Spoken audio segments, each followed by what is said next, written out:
In 5th place, we have the 2004 series of spottings. On November 14th of 2004, Lieutenant Alex Dietrich was piloting her FA-18 Super Hornet when she observed an oblong object hovering over the water. It leapt into motion, skimming 500 to 1,000 feet over the waves at around 500 knots. The fighter jet's onboard radar couldn't detect the object, but Alex's weapons system operator in the rear seat, whose name is not public, witnessed it as well. Alex has quoted her recollection as, "We were trying to call out what we were seeing to each other, and to make sure everybody else is seeing it, it's moving so erratically and so fast that our voices, our minds, and our radio calls just can't keep up with it." Now, the majority of credible modern-day UFO sightings, ergo why it's on this list, can be credited to those that work in the Air Force, and it should be noted that military pilots specifically are trained at what they call REAS, short for reconnaissance, and referring more specifically in this case to the art of recognizing aircrafts by their shapes, paint schemes, unit insignia, and more. On one of the other Super Hornets that launched behind Alex was Lieutenant Commander Chad Underwood, who was able to capture the object on an infrared camera. It was around 40 feet long, round and smooth, and quickly received the nickname Tic Tac. Now, all of the footage that the US government has confirmed as authentic and unexplained speak for itself, since I know we have the clip handy.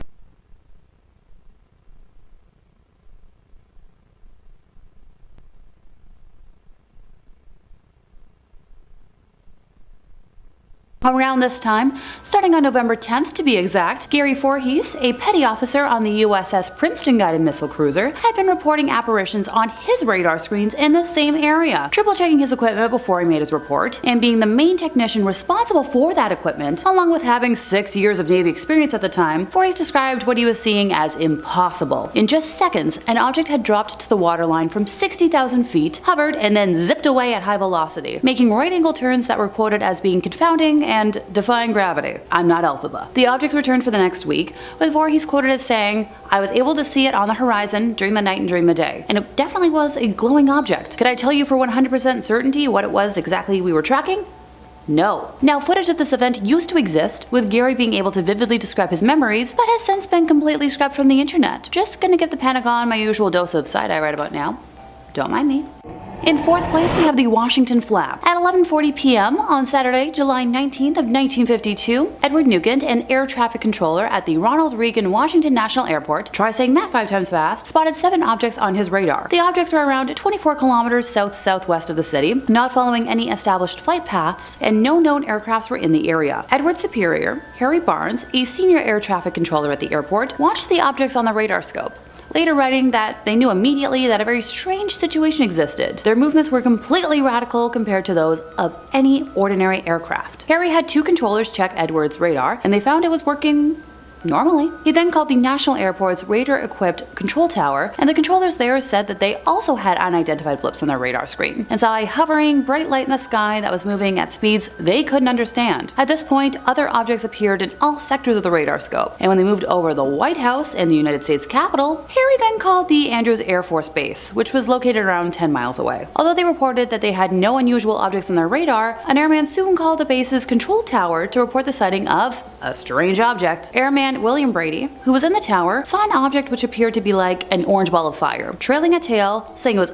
unlike anything he had ever seen before. Where have I said that already? As William tried to alert the other personnel in the tower, the strange object took off at an unbelievable speed. On one of the National Airport's runways, pilot S.C. Pierman was waiting in the cockpit of his plane for permission to take off. After spotting what he believed to be a meteor, he was told that the control tower's radar had detected unknown objects closing in on his position. Pierman observed 6 objects that he described as white, tailless, fast-moving lights over a 14-minute period. He was in radio contact with Harry during his sighting, and Harry later reported that each sighting coincided with a pip that could be seen near his plane. When he reported that the light streaked off at a high speed, it disappeared on the scope. Meanwhile, back at the Andrews Air Force Base, Staff Sergeant Charles Davenport observed an orange-red light to the south where the light would appear to stand still, then make an abrupt change in direction and altitude, with the phenomena happening over several times. At one point, both radar centers at National Airport and the radar at Andrews Air Force Base were tracking an object hovering over a radio beacon. The object vanished in all 3 radar centers centers at the same time. At 3 a.m., shortly before two United States Air Force F-94 Starfire jet fighters from Newcastle Air Force Base in Delaware arrived over Washington, all of the objects vanished from the radar at National Airport. However, when the jets ran low on fuel and left,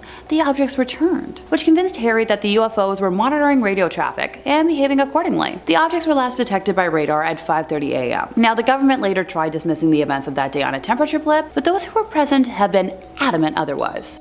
In third place, we have the Go Faster video. The video, uploaded by the UFO investigative group to the STARS Academy of Arts and Sciences in March of 2018, was secured by a Freedom of Information Act request to the US government. The video was taken in 2015 off of the East Coast by an FA-18F fighter jet using the aircraft's onboard Raytheon AN/ASQ-228 Advanced Targeting Forward-Looking Infrared Pod, also known as the ATF-LIR. I know myself too well. I'll trip over my tongue if I try saying that any more than I just did, so it shall be called ATF for short. It's not the official short form, but work with me here. ATF is designed to allow pilots to track, target, and destroy targets on the ground at ranges of up to 40 miles. It should be noted that ATF is good at spotting, but not engaging aerial targets. Now, this video, nicknamed Go Fast by To The Stars, starts by explaining the various numbers and symbols that appear in the footage. You know, things like the aircraft's altitude, which was around 25,000 feet, and the fact that the ATF was pointed ahead and to the left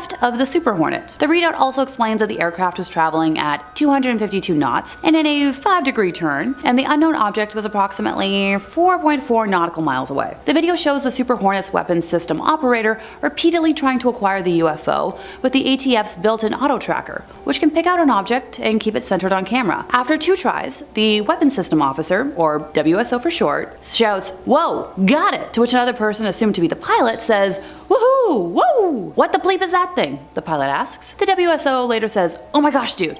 To which the pilot replies, "Whoa, what is that, man?" Now, this is where the skeptics would start asking, "But Alexa, how is this unknown object different from, weird government aircrafts we don't know about?" Well, doubters, let me count thy ways. For starters, the UFO doesn't have any kind of hot exhaust trail that would be emitted by a conventional turbine engine, appearing to emit, no heat on the ATF sensor. And secondly, the UFO doesn't have any visible wings or fins. Through my research, I've learned that even cruise missiles, such as the American Tomahawk, have small winglets that should be visible, and other missiles, such as the Maverick anti-tank missile, still have little stubby fins. The UFO appears oval-like and does not appear to fly nose first in the direction of travel. To quote from one of my favorite films, "Take that, Mr. Downey Mustafa."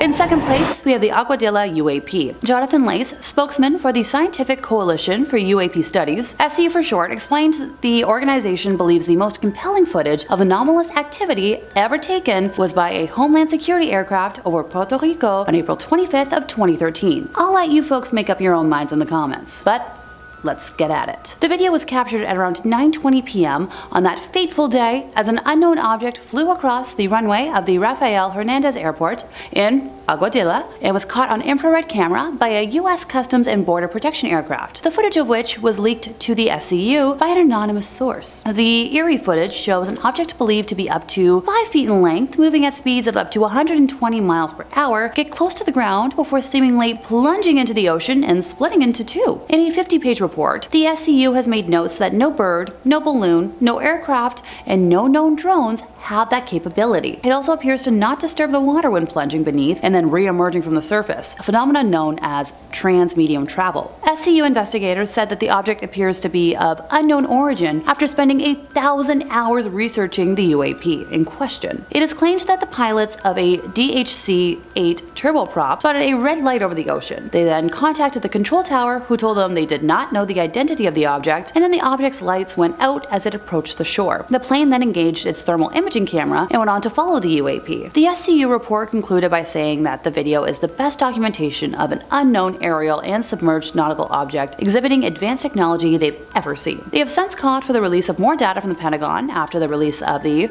Tic Tac, Gimbal, and Go Fast videos. In their statement, the SCU says that they believe that all government data regarding unidentified aerospace objects should be made available to the public to be openly investigated by the broader scientific community, provided that such data does not compromised sources or methods of data collection. Now, a full scientific investigation of such data would be able to uncover valuable information relating to both national security and advancement of our understanding of physics, aerospace engineering, and our world and beyond. Here's to hoping the Pentagon listens someday and releases that footage. If I've said it once, I've said it a million times. They just really need to stop being so cagey about what they release. They really don't release information unless they're forced to, and while I hate sounding like a broken record, they need to do better.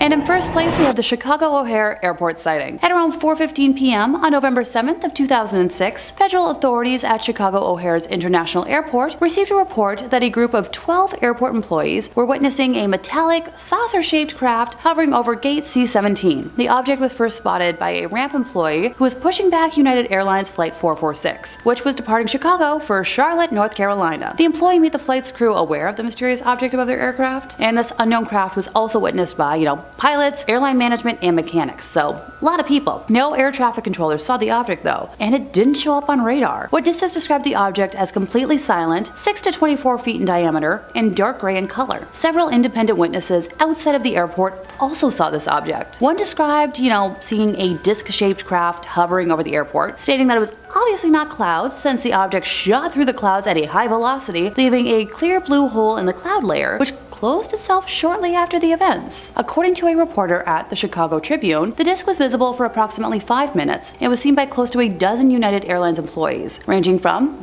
pilots to supervisors who heard chatter on the radio and raced out to see it. Both United Airlines and the Federal Aviation Administration, FAA for short, initially denied that they had any information on this sighting until the Chicago Tribune filed a Freedom of Information Act request. The FAA then ordered an internal review of air traffic communications tapes to comply with the request, which, what do you know, uncovered a call by the United supervisor to an FAA manager in the airport tower concerning the UFO sighting. If I haven't made myself obvious by now, I hate cover-ups, so I'm glad the Freedom of Information request was rightfully granted. UFO investigators have argued that the FAA's refusal to look into the incident contradicts the agency's mandate to investigate possible security breaches at American airports, such as in this case. The National Aviation Reporting Center on Anomalous Phenomena published a 155-page report on the sighting and has called for government inquiry and, improved energy sensing techniques, because if an airborne object can hover for several minutes over a busy airport but not be registered on radar or seen visually from the control tower, this creates a potential threat to human safety. Above Las Vegas. Our first clip coming up today comes to us from Las Vegas, Sin City, and possibly a place of close encounters. Now, I wouldn't outright ignore a UFO sighting just because it came from Las Vegas, but it's definitely worth remembering that anyone recording this clip probably was having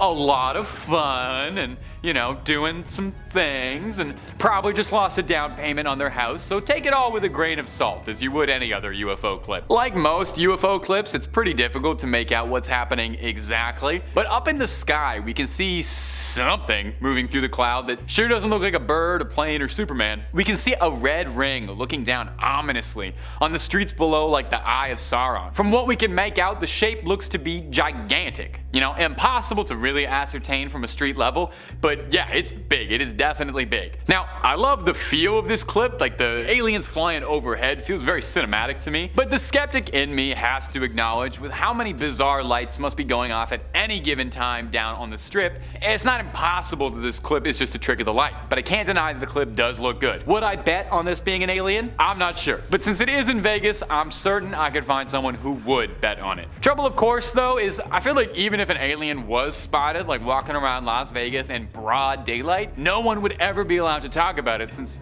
what happens in Vegas stays in Vegas. It even extends to UFO sightings. Now, if you missed the first two parts of our recent UFO sighting vids, you have got to go catch up. And if that still isn't enough for you, we have got alien videos all over the channel. So click that subscribe button, ring that little bell for video notifications, and don't miss a single frame of evidence from us. Stay subscribed, informed, and scared. Number 4, in Brazil. For our next one, we are going to be headed out to Brazil, and wow, I have absolutely no idea what is going on in this clip, but it is definitely bizarre. Let's get some eyes on it. Can you take a look at this for me? I'd say what on earth is that, but I think it is extremely clear that whatever is happening in this clip is not of this earth. It looks like a ball of molten hot lava just existing, vibing, floating along in the countryside. It almost looks like it's dripping too, which I think is interesting. Could this be like sparks flying off of a craft or some technology infinitely too advanced for little old me to possibly understand? A commenter on the video made an interesting comparison that I will include here too for posterity, noting that the dripping effect reminded one commenter of the described UFO in the Rendlesham Forest incident,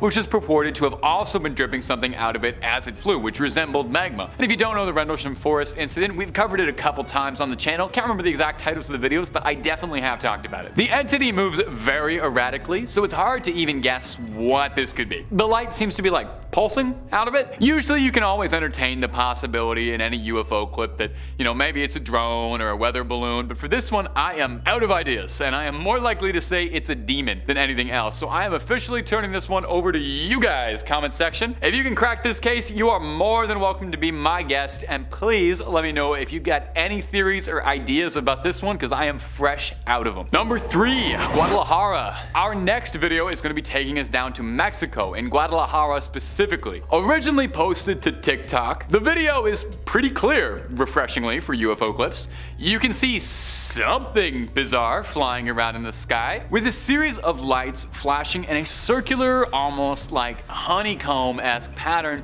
hovering above the city. Surveying? Just checking things out? Got lost and should have taken a right turn at Albuquerque? A commenter on the video shot down the idea of it being an airplane, which I know most of you were probably thinking while you're watching this, saying that they've worked in an airfield their whole life and they've never seen an aircraft that had lights on it like that, and it didn't have a beacon on it, a giveaway that it wasn't a plane. Now, some had suggested a possibility that it could be a collection of drones all flying together in unison, but for what purpose I could not tell you. A very complicated hoax? A military operation? Just for kicks? I think what's getting me about this clip is that the UAP flies in like a perfectly straight line, but isn't a plane. I don't know enough about drones to dispute this, but I can't imagine it'd be easy to get a ton of drones all moving in a perfect formation like that, but maybe it actually is very easy and I'm just ignorant. All I know is that this clip is definitely weird, and I've watched it approximately 100 times, pausing and yelling at my editor to zoom and enhance like I'm a CSI guy. If anyone in the comments can translate what's being said in the video, maybe that'll help out. Although I imagine it's mostly people just saying, look at that weird thing in the sky, what is that? And I feel like you've probably got more than enough of that from me in this video already. Number 2, South Africa. Our next clip is down in Zambia, South Africa, and it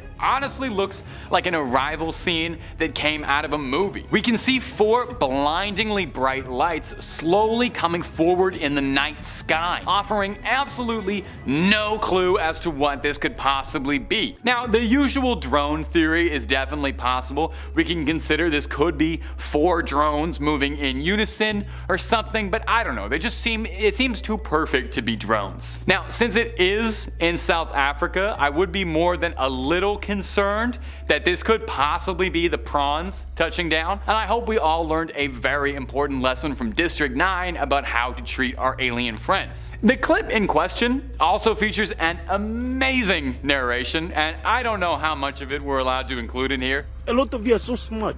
You're so intelligent. Tell me what this is. These things are so aligned. How does this happen? But you can hear the camera guy just absolutely going off in like the funniest rant about how no one can explain what he's seeing, and if you'd like to come down and explain it for him, he includes his like GPS coordinates and everything. It is so funny, definitely worth looking up later. Now, some skeptics in the comment section have pointed out that this could very well be as easily explainable as lights from a crane or a lamppost on a football field or something, and yeah, it definitely does seem possible, but I'd like to see the same location in the daytime, see what's happening there. But it could also be something completely mysterious touching down and coming forward, and if you're so smart, you explain it to him. That's what he says in the thing. It's so funny. And number 1, Tom DeLonge sighting. Now, I'm including this next one for a couple reasons. First and foremost, it's a very impressive clip of a UFO flying around, and when you watch it in a second, you'll understand where I'm coming from. But secondly, because it was shared by Tom DeLonge, and I just love the fact that after selling out who knows how many Warped tours, the Blink-182 frontman spends his days looking for all the small things in the sky. That's a little Blink-182 joke for you. In his Instagram post, Tom writes that this clip changed the world. I'll let you decide for yourself. Now, for what it's worth, this clip really is something. DeLong included several alterations to the little clip. You know, we got some thermals, enhancements, stabilization, and yet none of it really helps too much at being able to figure out just what exactly this is, if not a flying saucer. We can see this thing zipping around in the sky, and then it seemingly activates like warp speed because it just vanishes in the sky. Going back to the mothership, I guess. Now, if you're looking at this and you think maybe it looks a little bit too good and you're like CGI radar is starting to go off, you are not entirely alone, because some commenters on this clip said that it looks too good and were suspicious. Doubly so because, well, Tom DeLong has spoken rather openly about his hopes to eventually turn his To the Stars research group into a multimedia empire, including movies and television and all sorts of stories to broadcast the truth. So it wouldn't be completely inconceivable that perhaps this could be faked. Although if you really did see a UFO, wouldn't it look fake to your eyes, you know? It would look like something literally out of this world, and your brain would probably be scrambling a bit trying to make any sense of it whatsoever. One has to wonder, do you think there's ever been any like totally genuine UFO footage that has been dismissed and labeled as fake CGI because it just looks too perfect? Like, imagine we finally find aliens and we just dismiss them. Number 5. Italy and the Vatican. Many believe that one of the earliest documented UFO incidents occurred in 1931 in Magenta, Italy, within the Lombardy region. The UFO, initially resembling a lenticular disc, crashed and morphed into a bell or acorn shape upon impact. Surprisingly, the artifact contained no biological remnants, puzzling the Italians who sought clarification from the Germans, suspecting it might be one of their experimental crafts. Italian researchers later uncovered documents revealing the incident, despite initial suppression. The Germans disclaimed ownership of the strange object, but collaboration between Italian and German scientific and military entities ensued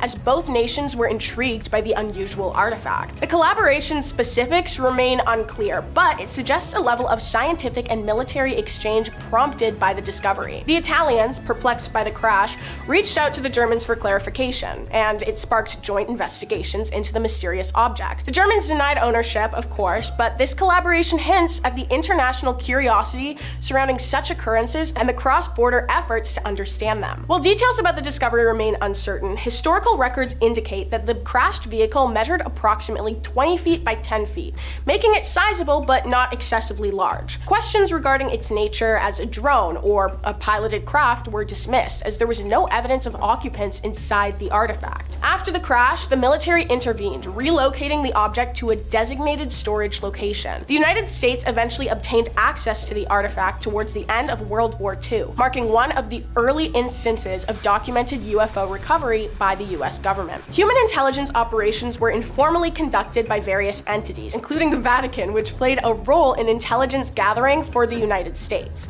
This background helps explain why the Pope became involved in the investigation of the UFO crash. Over the decades, insights gained from these programs have influenced various classified projects, contributing to national defense innovations. Number 4.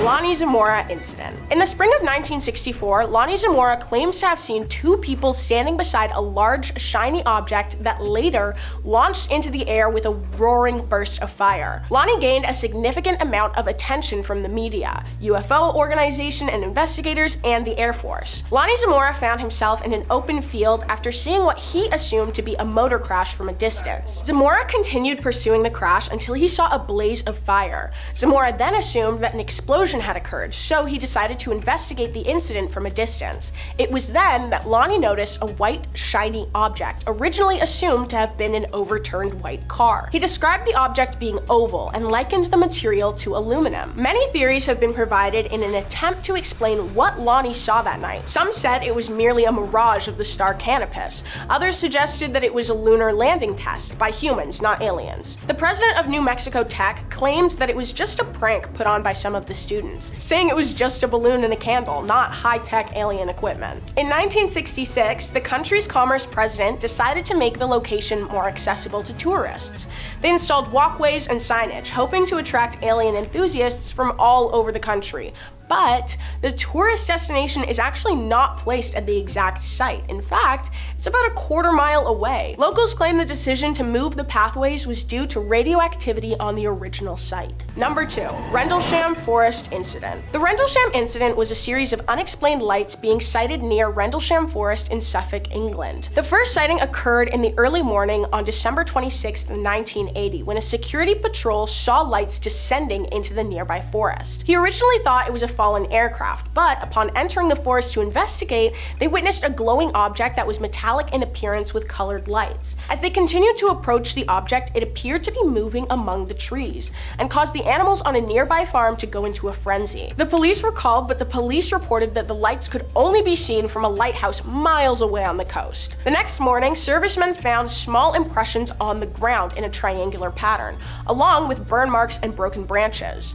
The local police investigated the impressions and rationalized it to be an animal. On the 28th of December, the Deputy Base Commander, Lieutenant Colonel Charles Halt, visited the site with servicemen early in the day. They conducted radiation readings in the triangle and in the surrounding area using standard US military radiation survey meters. They also detected a small burst over half a mile away from the landing site. On this night, the lights were seen again. 3 star-like lights were in the sky, 2 north and 1 south, about 10 degrees above the horizon. Halt actually recorded the events on a microcassette recorder, and the transcription is available publicly. He described the lights as red sun-like light, adding, "It's like the pupil of an eye looking at you, winking, and the flash is so bright to the starscope that, it almost burns your eye." The men actually drew diagrams of what the lights looked like, showing how they appeared. The drawings paired with the tapes creates a very well-documented sighting, so it's strange that no official explanations have been made about it. The lights have been attributed by astronomers as natural debris that was burning up over southern England during the time of the sightings. But still, people are very skeptical of this explanation, as no meteors were predicted to be visible from southern England at this time. I mean, come on, that is suspicious. Astronomers love to tell people when there's an astral phenomenon occurring. I mean, they actually never stop mentioning them. How many times have you heard, "It's a meteor shower tonight"? A lot, because people always know. Why would this incident be the outlier? Number 1, Roswell. The Roswell incident is generously and fairly credited as a pivoting point for the culture surrounding aerial phenomenons today. In 1947, an object crash landed on ranch land in Roswell, New Mexico. Mac Brazel and his son were driving across their land when they came across the wreckage. Brazel described the scene as a large area of bright wreckage made up of rubber strips, tinfoil, and rather tough paper and sticks. Perplexed by the strange assortment of items that had randomly appeared, Brazel decided to take the items into the police. The object that crashed had several crash sites. Others who claim to have seen the object crash land in different locations say that they saw small humanoid creatures leaving the ship, running away from the wreckage. About a week after the crash, Brazel had been able to collect most of the wreckage, so he drove into Roswell. Brazel brought the items to Sheriff George Wilcox, who ended up being just as confused as Brazel was regarding the origin of the materials. The sheriff decided to contact the commander of Roswell Army's Air Forces. The news worked itself up the chain of command, eventually reaching an intelligence officer named Major Jesse Marcel. Marcel traveled to the crash sites and retrieved the remainder of the wreckage. Then Marcel provided a public statement for the newspapers. The intelligence office of the 509th Bombardment Group at Roswell Army Airfield announced at noon today that the field has come into the possession of a flying saucer. Pilot Kenneth Arnold also confirmed the existence of the saucer, claiming that he too had seen a flying object. Only days later, the news ran rampant with flying saucer headlines. The Air Force released a statement claiming that the object was merely a weather balloon, but in 1978, Marcel revealed that the claim of it being a weather balloon was a hoax meant to distract the public. He speculated that the debris' origin was not of this world. Public speculation exploded with hundreds of theories as to what was found that day. To this day, the Air Force continues to deny that the debris was extraterrestrial. New theories regarding the Roswell incident continue to be talked about, making it one of, if not the most popular UFO sighting to date. Number 5, the Phoenix Lights. If you ask most people what the most famous UFO sighting in the world was, they might say the Roswell, New Mexico incident. It's definitely the most referenced in pop culture. There's a CW TV show about it that's had like 10 seasons. Roswell is almost synonymous with the concept of flying saucers. But the most documented UFO sighting occurred in 1997 in Phoenix, Arizona, when a series of bright lights in the sky were seen together by hundreds of people. Okay? This isn't just some passing dot, this was something hundreds of people corroborated on. Now, like any good UFO sighting, there's no real concrete answer as to what happened, and only speculation to go on. So let's run through the facts. It was on March 13, 1997. Hundreds of people around Phoenix described seeing these vivid, bright lights, around 6 or 7 total. Now, reports claim that these mysterious lights were huge and big enough that they were blocking out your vision of the clouds, the stars, but they wouldn't produce any noise like a jet or a helicopter or anything. Big, blocky, silent. A few hours later on that same night, a second wave of sightings came over the city, describing a long trail of blinking objects that some said was a mile long and boomerang shaped. They were blinking in regular intervals, orange and blue lights. Air traffic controllers reported seeing these lights, but didn't detect any planes on the radar. And the air traffic controllers described this incident as inexplicable. But maybe the strangest part about all this, maybe just to me, is that the first person who called in the sighting was legendary 80s mullet owner and actor Kurt Russell, who was flying into the city with his son. Snake Plissken asked what the strange lights hovering over the city was, leading to Kurt Russell calling it in. The only thing he got back from air traffic control was, "We don't show anything." Now, officially, the military would claim that this was a test for high-intensity flares, but eyewitnesses weren't so convinced. The governor of Arizona at the time, who was a former Air Force officer, claimed that the aircrafts he saw that day didn't resemble anything he had ever seen in his life. So, what happened in Arizona that day? Was it a widespread enough hoax, government cover-up, or proof of life from beyond the stars? You tell me. And if you're looking for more UFO videos, you already know we have got that and then some. Click on through to the channel, we've literally got hundreds of UFO videos. You could be watching them for the rest of the evening. But if UFO stuff ain't your jam, we've got cryptids, conspiracies, true crime, fake crime, pretty much anything you could want.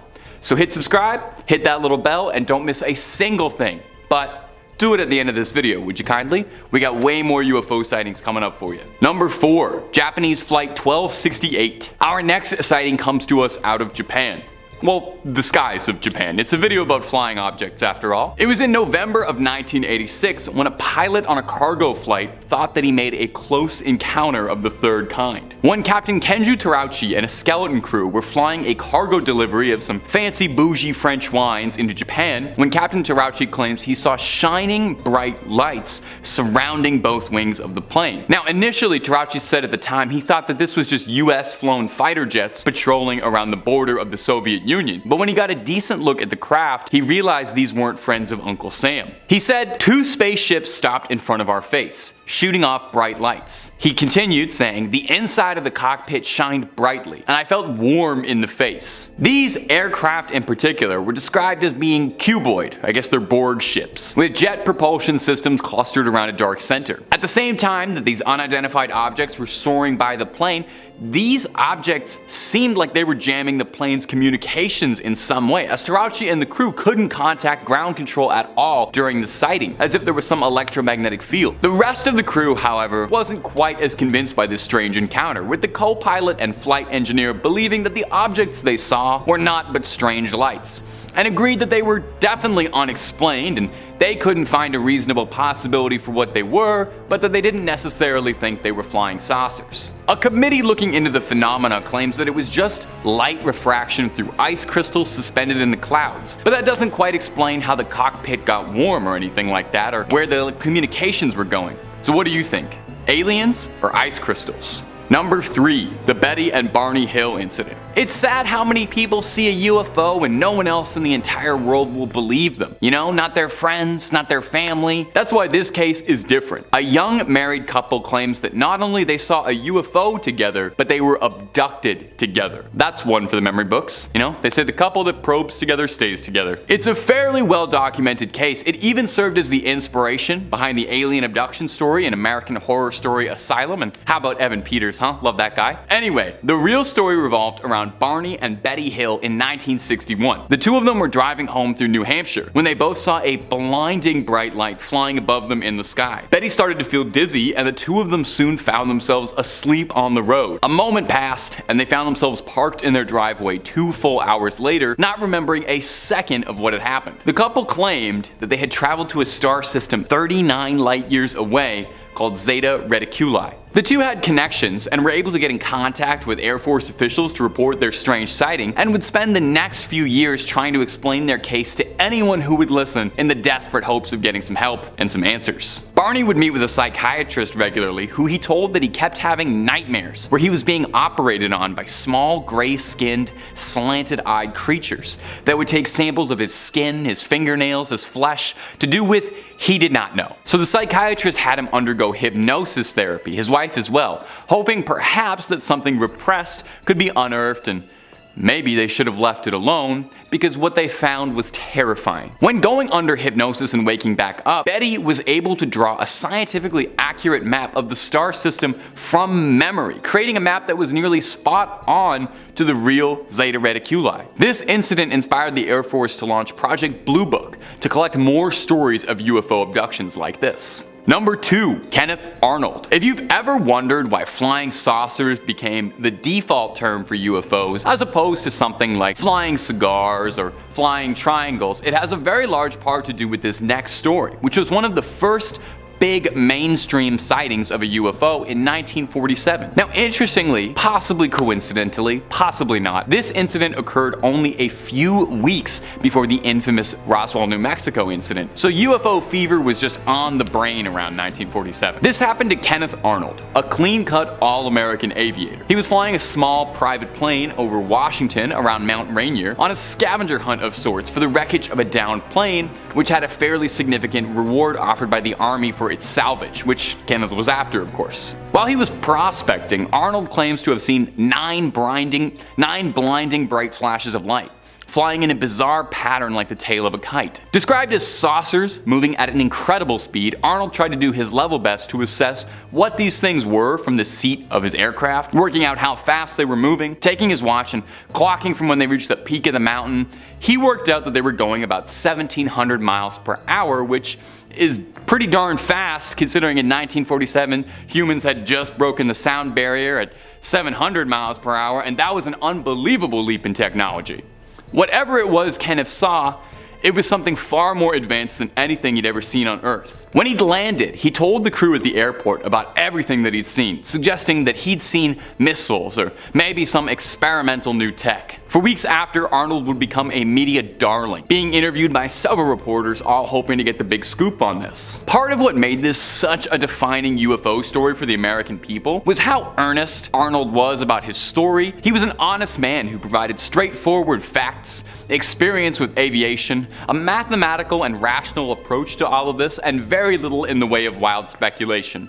Which is a shame, because I love wild speculation. Let's do a little more wild speculating with our last point. Number 1, the Betty Cash incident. In December 29, 1980, Betty Cash would see something on the outskirts of Houston near Dayton that would change the course of her life forever. She was driving with her friend, Vicki Landrum, and Landrum's grandson. At around 9 p.m., the three of them noticed a blinding bright light in the sky. Landrum believed it to be the second coming of Jesus, whereas Betty Cash described it like this: "We didn't know what it was, but we knew that it was something lighting up the sky. We all began to feel this heat, and all of a sudden Vicky screamed for me to stop. And when I stopped, she went forward, and her handprint was embedded into the dashboard of the car. And I thought, well, I've got to see what this is. So I got out, I walked towards the front of the car, and I stood there looking up to try and figure out what this object was, and then a diamond-shaped object appeared with flames shooting out. The heat was tremendous. When I reached for the door handle, it was so hot I couldn't even begin to open it.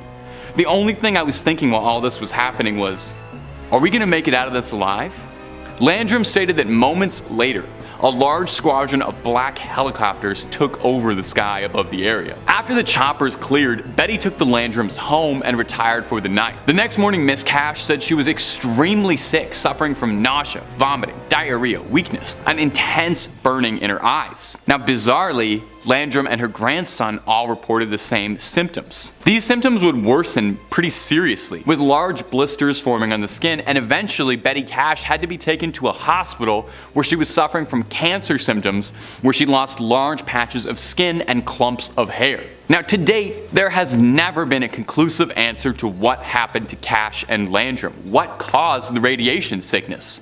Was it the military testing new technology? Was it a craft from another world? Number 5. Who wants to go to Wonderland? I'm officially kicking off this list with the most recent sighting on today's list. And for this gal, the one that's closest to home. If you know, you know. So sometime over this past weekend, multiple people recorded footage of a glowing orange light hovering in the sky over none other than Canada's Wonderland. So me, being the skeptic that I am, doubted the influx of videos that I was being sent until I finally had time this morning to sit down and watch them, and I genuinely have no idea what it could be other than a UFO. Like, originally I wanted to rate it off as one of the many millions of holiday lights they have glowing in the park right now for their Winterfest event. And trust me, they have a lot. But the glowing figure goes from being vertical in footage from one area to completely horizontal in another. And I'm talking like opposite ends of the park, and alternates between staying solitary and moving around. It personally looks nothing like any of the drones I've ever seen in this lifetime, both professional drones and personal drones. And while I'm not an expert, feel free to let me know in the comments if you think otherwise. Maybe the aliens just wanted to visit Winterfest? It's quite the cute event if you like Christmas. I don't know. Number 3, Maryborough. So this UFO phenomenon remains unsolved after government authorities and weather experts failed to explain strange orange lights sighted by hundreds of residents back in 2011. So at the time, local news outlet The Chronicle was bombarded with phone calls, emails, visitors, you name it, after publishing a story about the hovering objects, which had appeared in the night sky over the city the week before. Now, while all residents had similar descriptions of the glowing balls of light and their slow movements back and forth across the sky, the story did take quite an eerie twist. Nobody was able to successfully capture the unidentified objects with a camera. Now, we do have some of the commentary from the time to share with y'all. Let's start with, my partner, my brother, and I all saw the lights. I tried to film them on my phone, but when I later looked at the footage, nothing showed up. Very strange. This came from Phil and Karina in an email. I took a very magnified photo of the last orange orb, but it does not seem to have come out on my camera, according to somebody named Martine. It was very weird. The lights did not seem to be flying too high above us. I grabbed my binoculars to try and get a better look. It was weird. While I could see a string of lights without the binoculars, when I looked through them, I could only see one light, according to Azoic. And then Greg said, we saw 4 lights in a group. I tried to take photos with my camera, but they didn't come up. That's a lot of witnesses, folks. UFO Research Queensland Sightings Officer Martin Gottschall, who had studied UFOs for more than 30 years, said that he had received the reports about the orange balls of lights. Now, as for the objects not showing up in photographs, he said it seemed as though extraterrestrial crafts could make light do things that we haven't learned yet. People have theorized that maybe the force field around the UFO somehow affects the way in which ordinary light, like infrared, shows up. So for example, when people take photos of what they think is a UFO and there's an aircraft nearby, the aircraft will come out as defined while the UFO is hazy. Now, Gay Kayabiab, the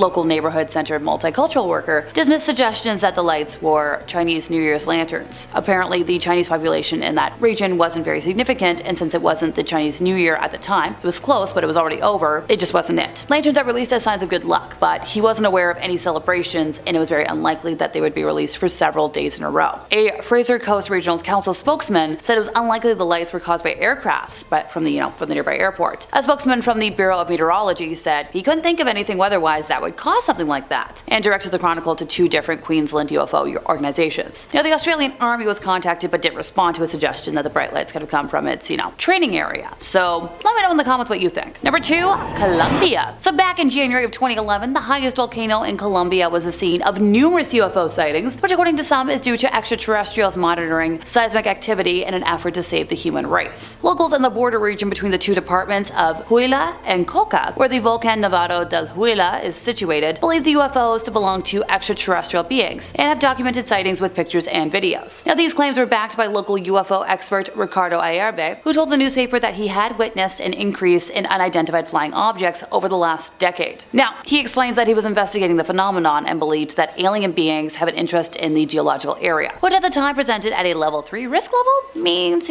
which means that there were some changes in volcanic activity. The activity of a number of volcanoes in the central Andes had not only caused alarm, but also provided a possible explanation for the sightings, according to this expert. We've got a direct quote. Quite possibly these sightings are related to these geological events that have occurred in recent months. At the moment, there have been sightings in areas of geological risk because it seems they have an interesting, in observing the risks that humanity is taking. Surely with the purpose of intervening to try and save the race from these risks, he explained, apparently with a straight face. Yikes. Number 1. Kansas City. This alleged craft was recorded last October in Raytown, Missouri. The person who submitted it said, unknown aerial object caught on camera, slow moving and sometimes translucent and sometimes rejecting light. Commenter stated, one of the coolest UFO vids yet. Someone's stealth tech is not working 100%. Now others state, incredible find, this is compelling. It's seriously mind-blowing and I cannot stop watching it. Now commenters suspect the object to be at least 7 or 8 feet across. As for anyone who thinks the footage has been faked or edited because the UFO looked blurry, one person gave a possible explanation saying, it's rotating and that's why it looks translucent and changing shape. It's also moving very fast if you check the change in size. But the reason that's taking me away from it is the no change in the picture quality of the craft. It should get blurry due to the distances or changes in light or contrast. It all remains the same even when the craft is moving away very fast. Try imagining a vehicle moving fast on the street. Now others wonder why there is a person or some kind of being running in the video and what they witnessed. The suburbs of Kansas City, Missouri have been very active with UFO,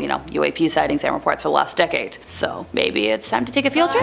So what at the airport? Flight operations at Tiganjarat International Airport in Imphal, Manipur were halted for several hours on Sunday after what was described by officials as an unidentified flying object, good old UFOs, was seen hovering above the airport. I've got a direct quote, due to the sighting of an unidentified flying object within Imphal controlled airspace, 2 flights have been diverted and 3 departing flights have been delayed. Flight operations commenced after receipt of clearance from the competent authority, according to Airport Director Shipeni Kaixing. Sources said the UFO was sighted by a pilot of an Indigo flight that was about to depart at around 2:20 in the afternoon, and all flight operations were immediately suspended but resumed around 6 p.m. Now the UFO was said to have been visible until around 4 p.m. We've got another quote, I have no idea what was going on. I was informed that the flight could not take off because there was some kind of object hovering in the sky, an unnamed aerial vehicle of some sort. Officials of the flight operator, however, were not sure what the object was, according to Bhaskar Salam, a passenger. Now Imphal West Superintendent of Police Kush Shivakanta Singh said the object hovered for several hours, baffling everyone. He said, we have no idea what the object was and how big it was. It hovered in the sky for hours and then disappeared. The IAF scrambled its Rafale fighter aircraft to search for them, according to defense sources, and they further said the aircraft equipped with advanced sensors carried out low-level flying over the suspected area, but it didn't find anything there. So after the first aircraft returned, 1 more Rafale fighter was sent for the search, but the UFO wasn't seen around the area. The agencies concerned are trying to find out the details of the UFO, as there are videos of the UFO over the airport. By the way, fun fact, as of 2023, India is one of the most populated countries in the world, and multiple flights diverted, so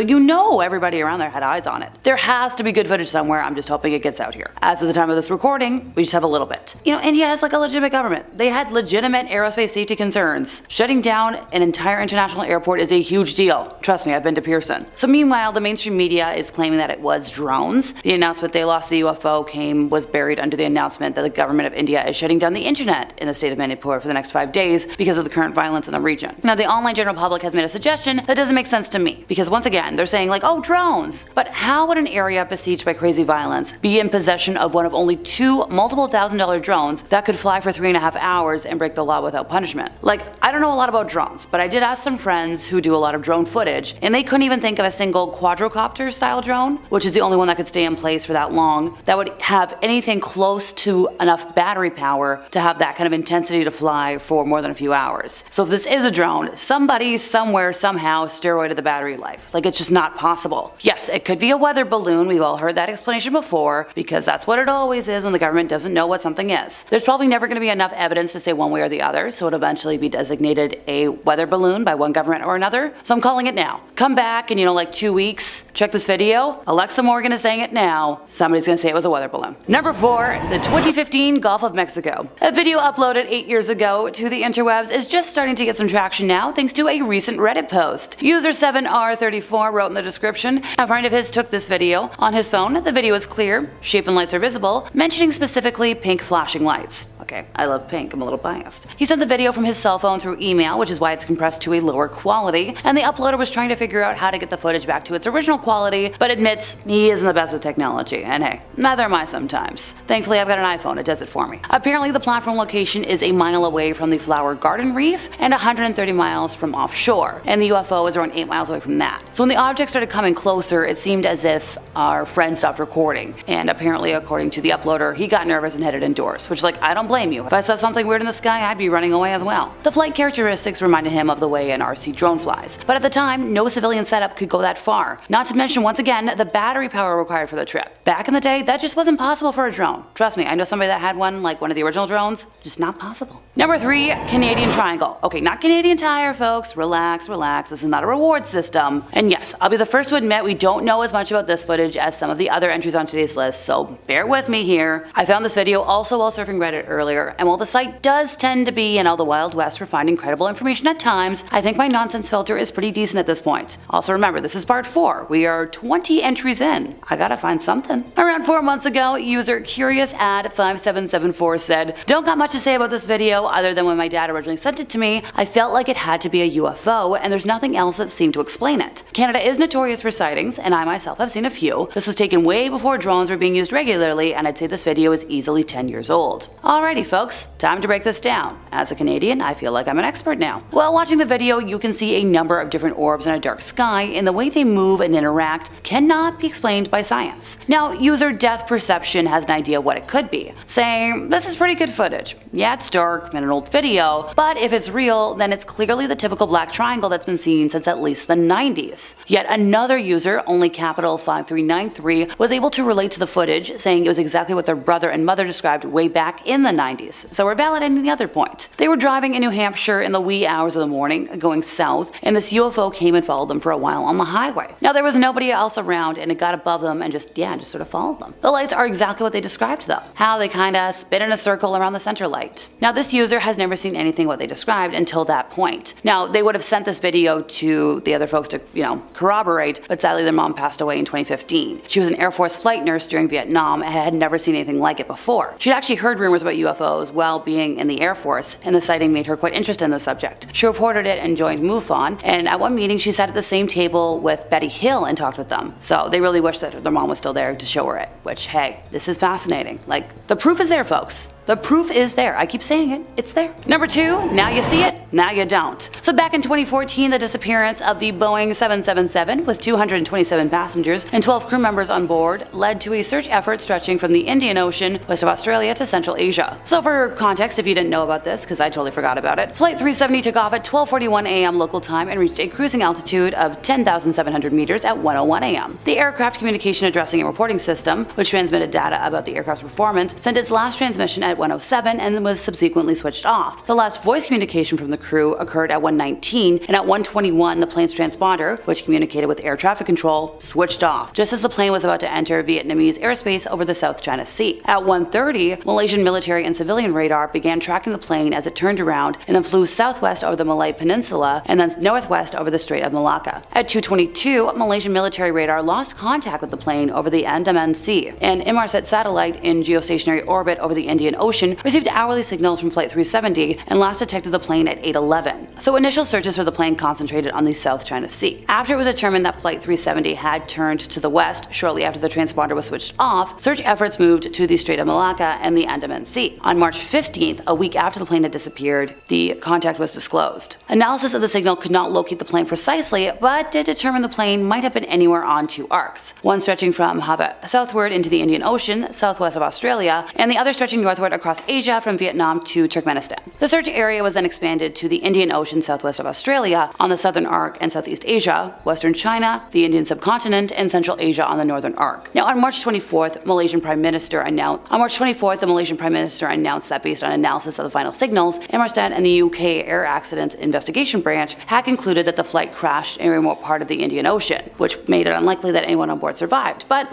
are we actually sure? Flight Officer Jack Chen on board a Royal Australian Air Force flight during the search for the wreckage was hampered by the remote location of the crash site. So beginning on April 6th, an Australian ship detected several possible acoustic pings, possibly from the black box of the plane, around 2,000 miles northwest of Perth, which is in Western Australia. Now further analysis by the AAIB of the Inmarsat data also found a partial signal from the plane at 8:19 a.m., consistent with the location of the acoustic pings, the last of which were heard on April 8th. If the signals were from Flight 370, the flight recorder was likely at the end of its battery life. Further searches were conducted using a robotic submarine, however the pings had been spread over a wide area, so the submarine didn't find any debris, and tests found that a faulty cable in the acoustic equipment could have produced the pings. We didn't find the first piece of debris, by the way, until July 29th of 2015, when the right wing was discovered on a French island. point, about 37 kilometers west of the Indian Ocean area that was being searched by Australian authorities. Over the next year and a half, 26 more pieces of debris were found on the shores of Tanzania, Mozambique, South Africa, Madagascar, and more. 3 of the 27 pieces were positively identified as coming from Flight 370, and 17 were thought to have likely come from the plane. 2 pieces came from the cabin interior, suggesting that the plane had broken up, but whether the plane broke up in the air or on impact with the ocean could not be determined. A study of the wing flaperon and a piece of the right wing flap showed that the plane had not undergone a controlled descent, so the plane had not been guided to a water landing. Some researchers note that the flight could have struck the water vertically, a possibility in which the results of one modeling study conducted before the flaperon's discovery suggest could explain, the lack of evidence. The debris locations were used to narrow the search area in the ocean, since some possible crash sites would have been unlikely to produce debris. Now here's the thing, there's recent footage believed to be from the day of the incident floating around the interwebs, and if you look closely, the plane just blips out of existence, so I'd love to know why. My theory, there was a UFO up there, they were diving away from it, and also, why haven't we found any human remains? I have questions. Number 1, Aviano UFO. So this footage has been around for some time and was released in the US by researcher Paola Harris at the 36th Annual International UFO Symposium in Denver, Colorado back in 2005. Now Paola lives in Italy and was given a 4th generation copy by an anonymous source who told her the video was recorded in Italy near the infamous Aviano Air Base, which is, kind of the center of a UFO controversy. According to Paola, the original videographer remains unknown and the object seems to be terrestrial in origin, more properly some kind of military prototype, according to some folks that might think that's what it might be. Now the feature in which the disc disappears at the end raises questions for the Italian researchers, and yes, that's why she thinks the military might be involved. But my theory, something up there. Now, she thinks it's very clearly a flight test, since the videographer was in position focusing the camera where the disc appears initially. The object isn't CGI, and no one has been able to clearly state what it is. So my thoughts, UFOs. Number 5, Red Eyeball Ship. In January of this year, a man in Spokane, Washington was in his living room when he happened to sight a strange alien craft that caused him to question his beliefs and his place in the universe. In his own words, "Our backyard camera recorded this strange object. We put a camera in our backyard because stuff has been coming up missing. But one morning I had the TV on in my living room as I was sitting on our couch. I happened to look up at the TV and saw this strange object. I went out on the back porch and I couldn't see that object at all. But when I went back in the house, it was still there. I went to get my brother to show him what I was seeing. He didn't know what it was, but he was seeing it too. Then it started to move out in the field, where I didn't see it anymore. Then it started to come back towards my backyard. Again, it looks round with a red eyeball in the middle, but I have no clue to this day what it is. I took a couple photos in infrared. If you look in the center of the red, you can see something. Looking at the photos, it is difficult to come up with another explanation for what this strange unidentified flying object could be. Number 4, an American UFO. Our next tale was posted this year, but details an experience from the year 1980. The witness shared his story of seeing a UFO that seemed to be affiliated with the US government, but he also posits a theory about why the government would allow this ship to be seen by the public. I had a sighting in broad daylight in 1980 at around 9 a.m. in early December. My mom and hundreds of other motorists witnessed it as well. We were driving to visit my father at his work in Beverly Hills and were waiting to hop on the freeway in Santa Monica when we saw your classic silver disc. It hovered completely still at about 150 feet or so for 10 solid minutes. Remember, we were crawling, slow as molasses traffic. We got a very good look at this thing. On the underside was stenciled US Air Force. It looked very official, and we assumed it had to be one of ours. Then, after hovering for 10 minutes, it shot off towards the southwest like a bullet. I've never seen anything move so fast in my life.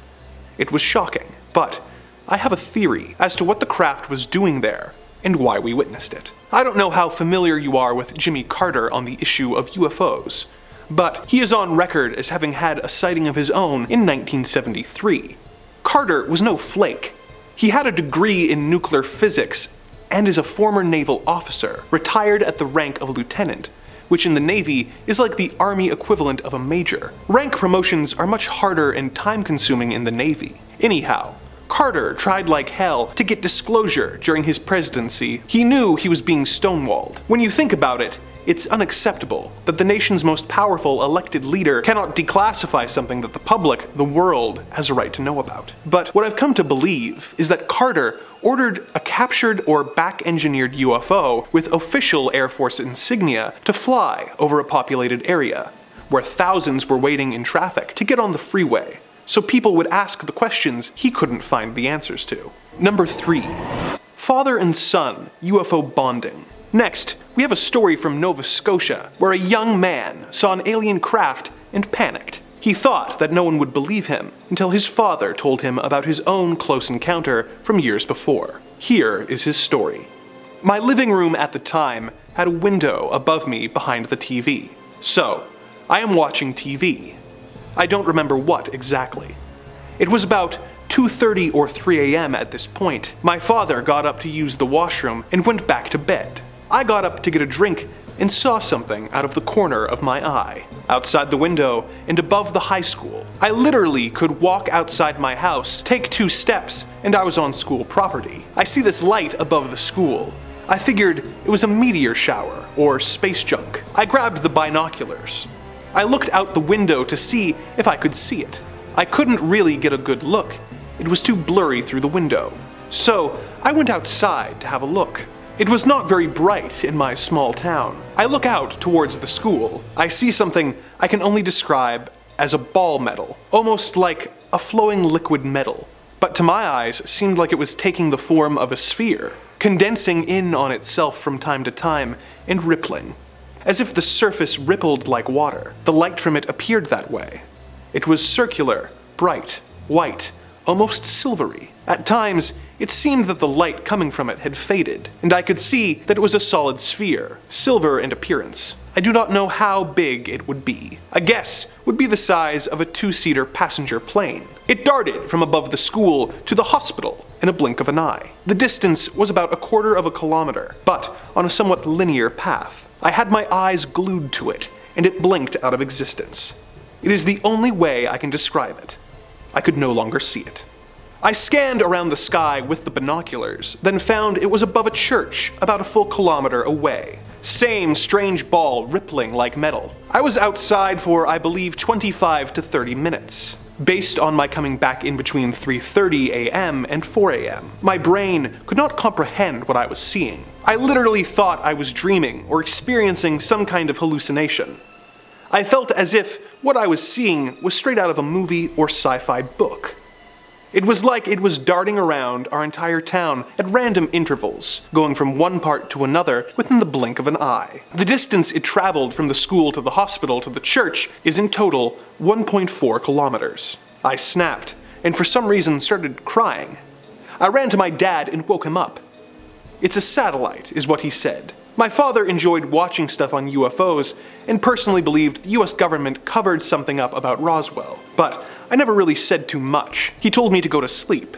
I was terrified, for whatever reason. I was so scared after it. I did not sleep for months unless one of my parents was awake while I fell asleep. I really struggled with whatever I experienced that night for a very long time. It was a horrific experience for me and hard to even talk about. I had extreme anxiety and depression from it. I was only a teenager, just barely. I found myself being paranoid. I did not want to be alone at all. Anywhere, in the daytime, I would make sure I always knew where someone was. I was never alone.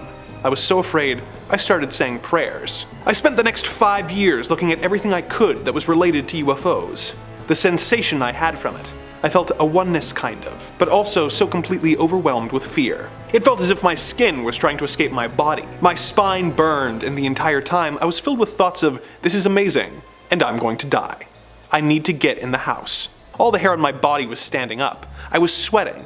When I got in the house, my shirt was nearly stuck to me in sweat. My father thought I went outside and got attacked and ran away. I was crying and rambling about some craft in the sky and how it was going to get me. My father told me he never saw anyone so absolutely terrified before, that I was nervous and would look out the windows at night to make sure I was okay. I've never been so afraid in my life of anything. My body was telling me I was going to die.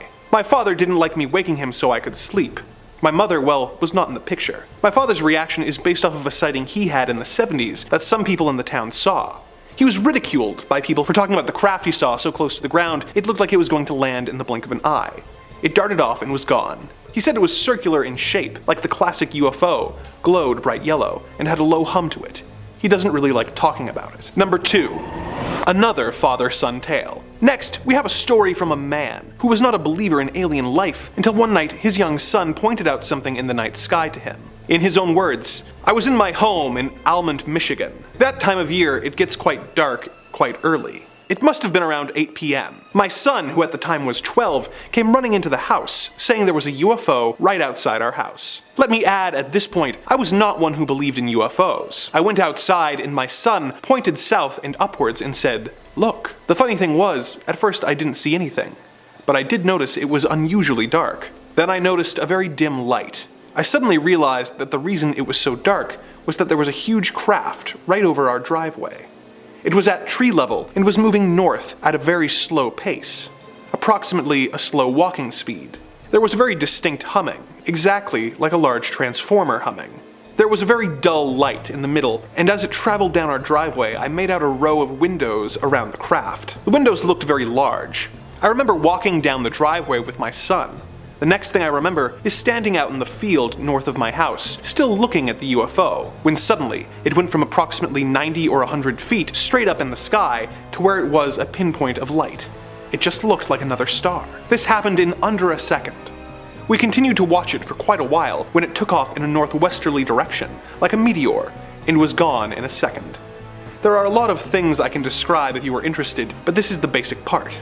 I don't feel like I was abducted, but honestly, I do not remember how I got from my driveway and then into the field. Number 1. Bigfoot, Alien Hunter.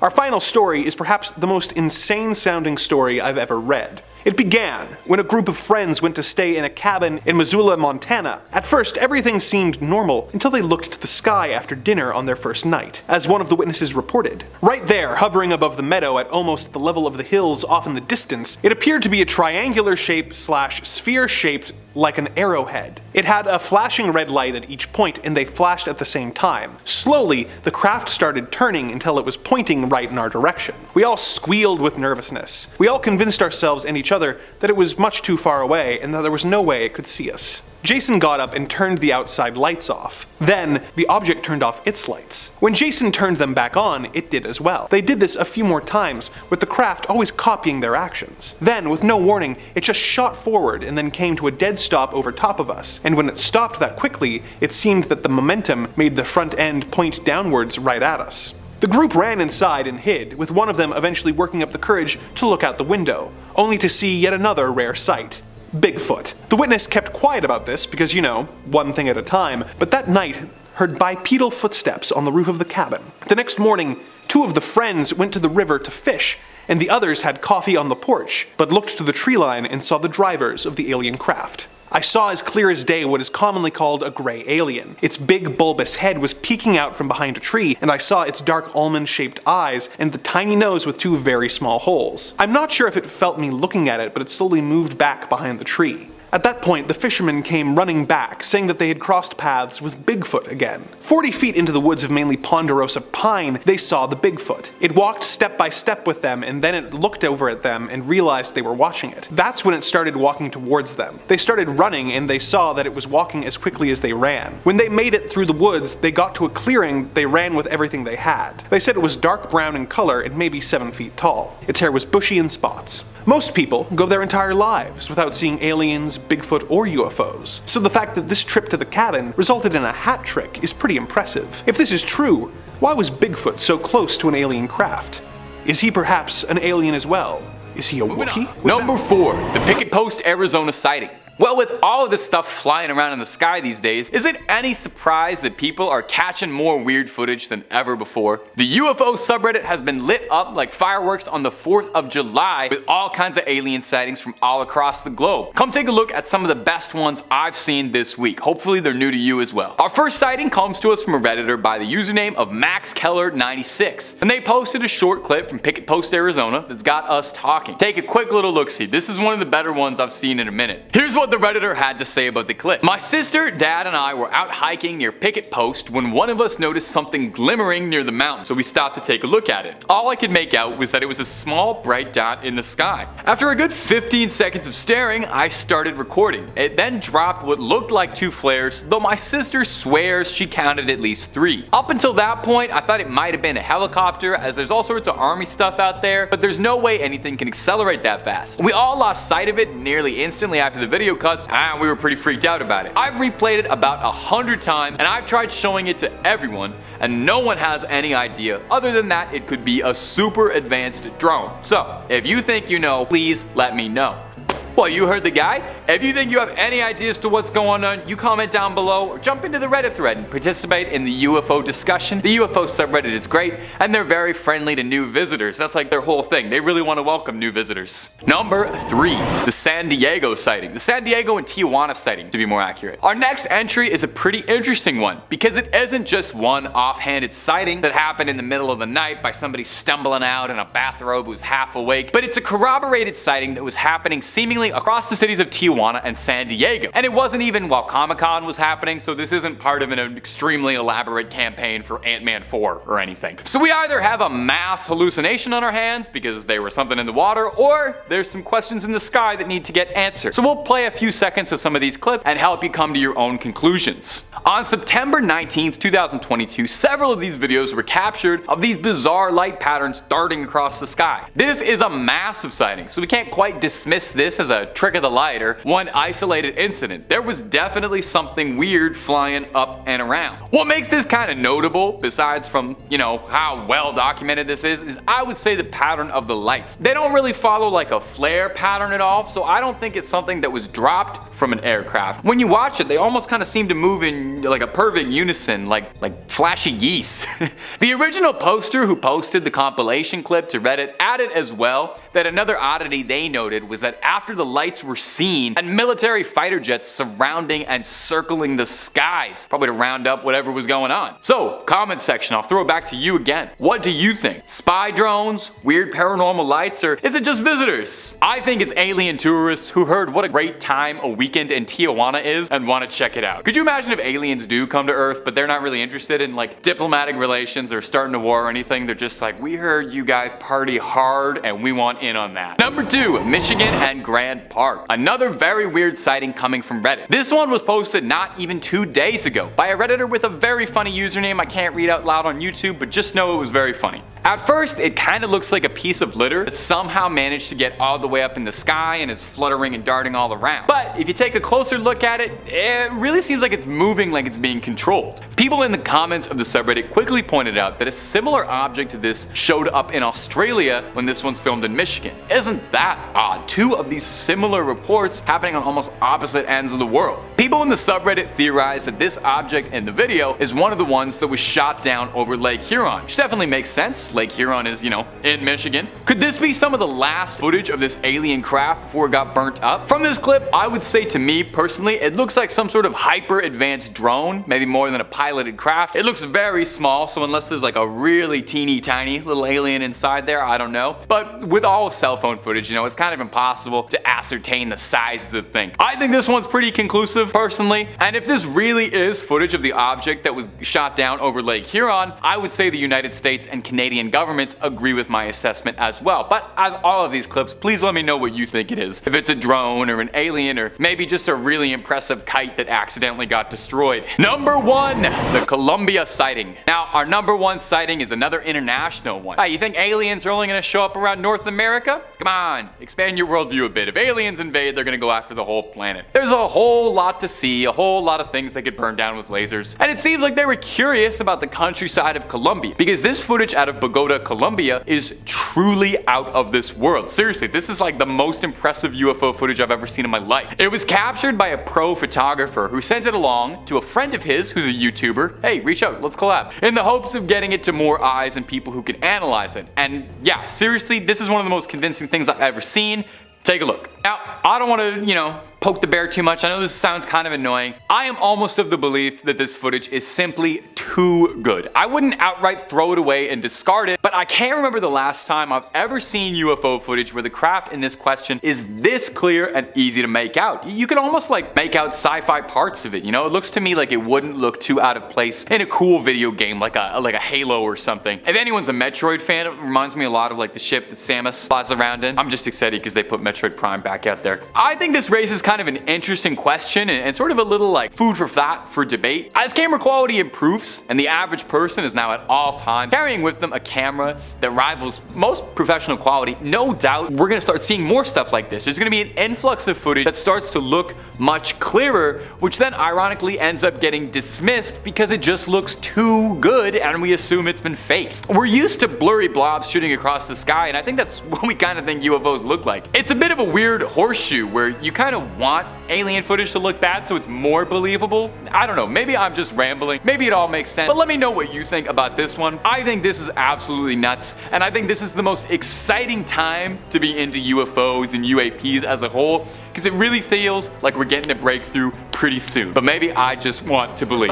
Falling from the sky. Coming up first today is going to be this wild footage that was posted to TikTok quite recently. It might have flown under the radar, but now it's blowing up. And if you're into the supernatural and the unexplained, maybe you've seen it on your front page already in between videos of cats falling over. It was posted by user PMESASSO, and it showcases a truly bizarre encounter, and possibly a close encounter of the first kind. In this video, we can see something falling from the sky. Now, it's difficult to make out entirely what it is, but it looks more technological than not. It's not a bird. Looks a bit like it's a falling craft or a drone of some kind that's been shot down. Do you remember that week or two in February where every day a mysterious unknown craft would get shot down and then the government would refuse to explain or comment on what would happen? Remember how that happened and now we've all just moved on from it? I'm still thinking about it. Anyway, after that craft seemingly descends to the ground below, we see in the sky that a bunch of military fighter jets seem to be in hot pursuit of it, which definitely makes me pretty suspicious if there's fighter jets not even a minute behind a strange, unidentified craft. Now, there are some doubters in the comments who aren't as convinced. Some say the crafts are therefore an air show and the thing falling from the sky part of it as well. Of course, did they consider maybe the aliens were the one putting on an air show and the government didn't want to be upstaged and that's why they sent a craft over? If I know anything about the US military, it's that they don't like being second best at anything.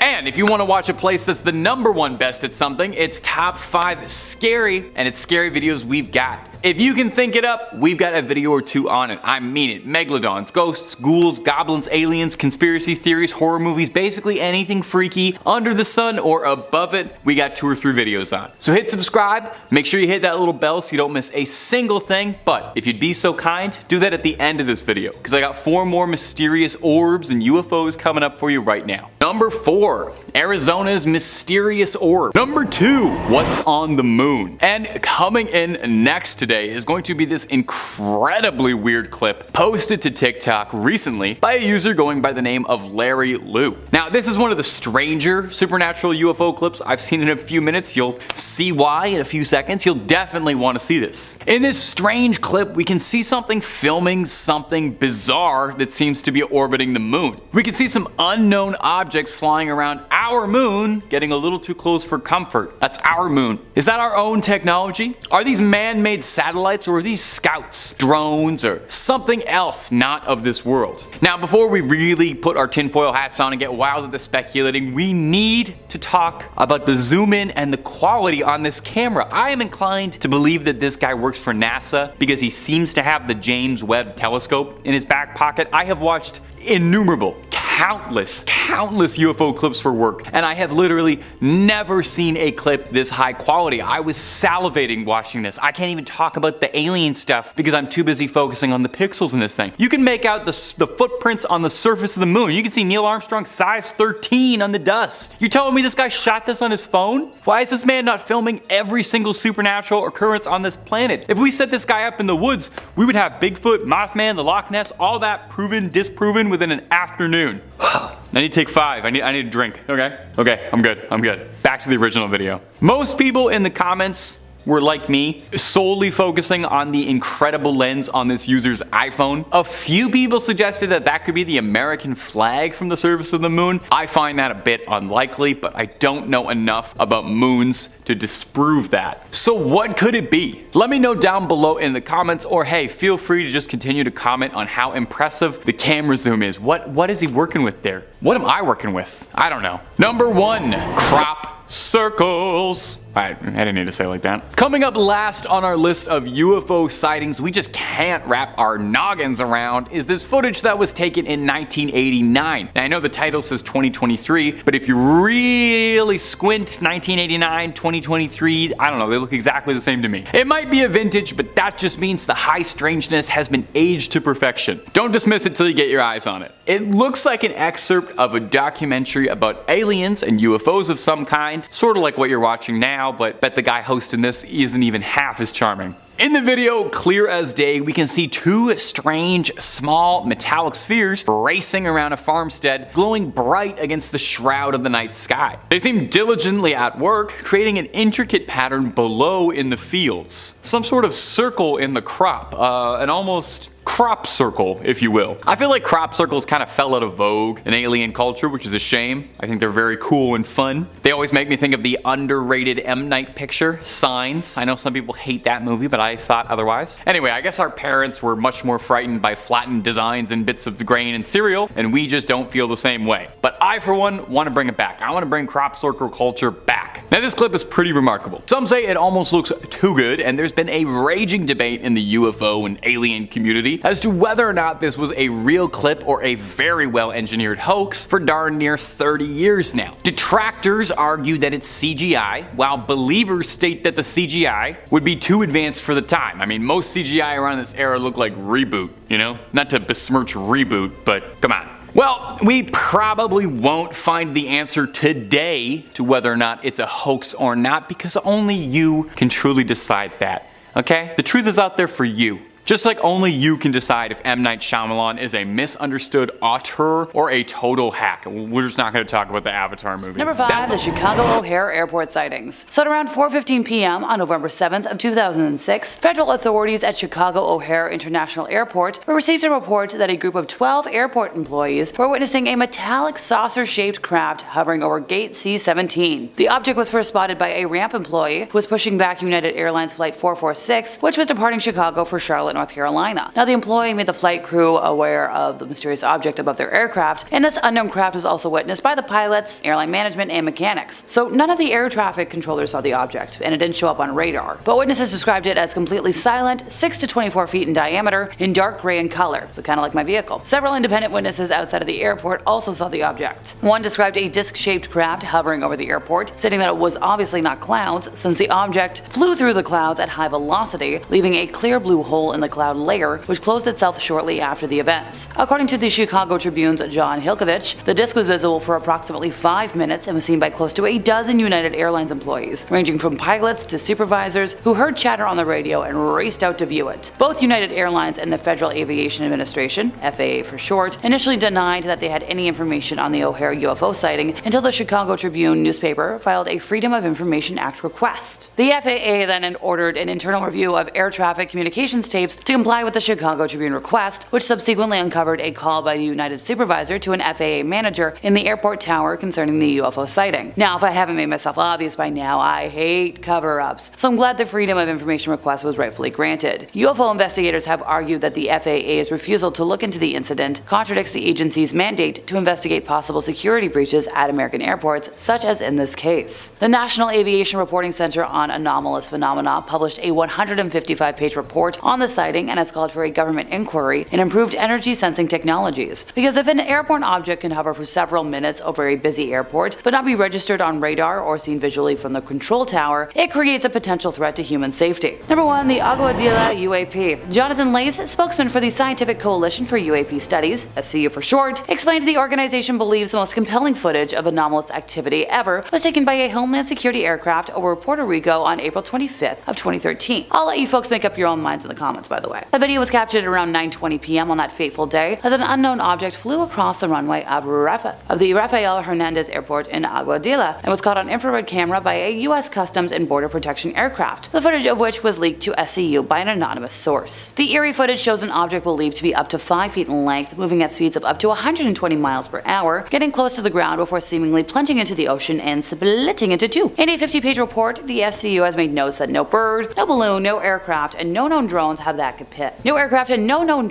capability. It also appears to not disturb the water when plunging beneath and then re-emerging from the surface, a phenomenon known as transmedium travel. SCU investigators said the object appears to be of unknown origin after spending 1,000 hours researching it. It is claimed the pilots of a DHC-8 turboprop spotted a red light over the ocean. They then contacted the control tower, who told them they did not know the identity of the object, and then the object's lights went out as it approached the shore. The plane then emerged from its thermal imaging camera. The plane then engaged its thermal imaging camera and went on to follow the UAP. The SCU report concluded by saying that the video is the best documentation of an unknown aerial and submerged nautical object exhibiting advanced technology ever seen. They have since called for the release of more data from the Pentagon, after the release of a lot of footage recently. And in their statement, the SCU said that they believe all government data regarding unidentified aerospace objects should be made available to the public to be openly investigated by the broader scientific community, provided that such data does not compromise sources or methods of collection. A full scientific investigation of such, information would be able to uncover valuable information relating to both national security and advancement of our understanding of physics, aerospace engineering, and our world. Here's to hoping the Pentagon listens someday and releases that footage. If I've said it once, I've said it a million times, but they really need to stop being so cagey about what they release. They really don't release information unless they're forced to. And while I hate sounding like a broken record, they need to do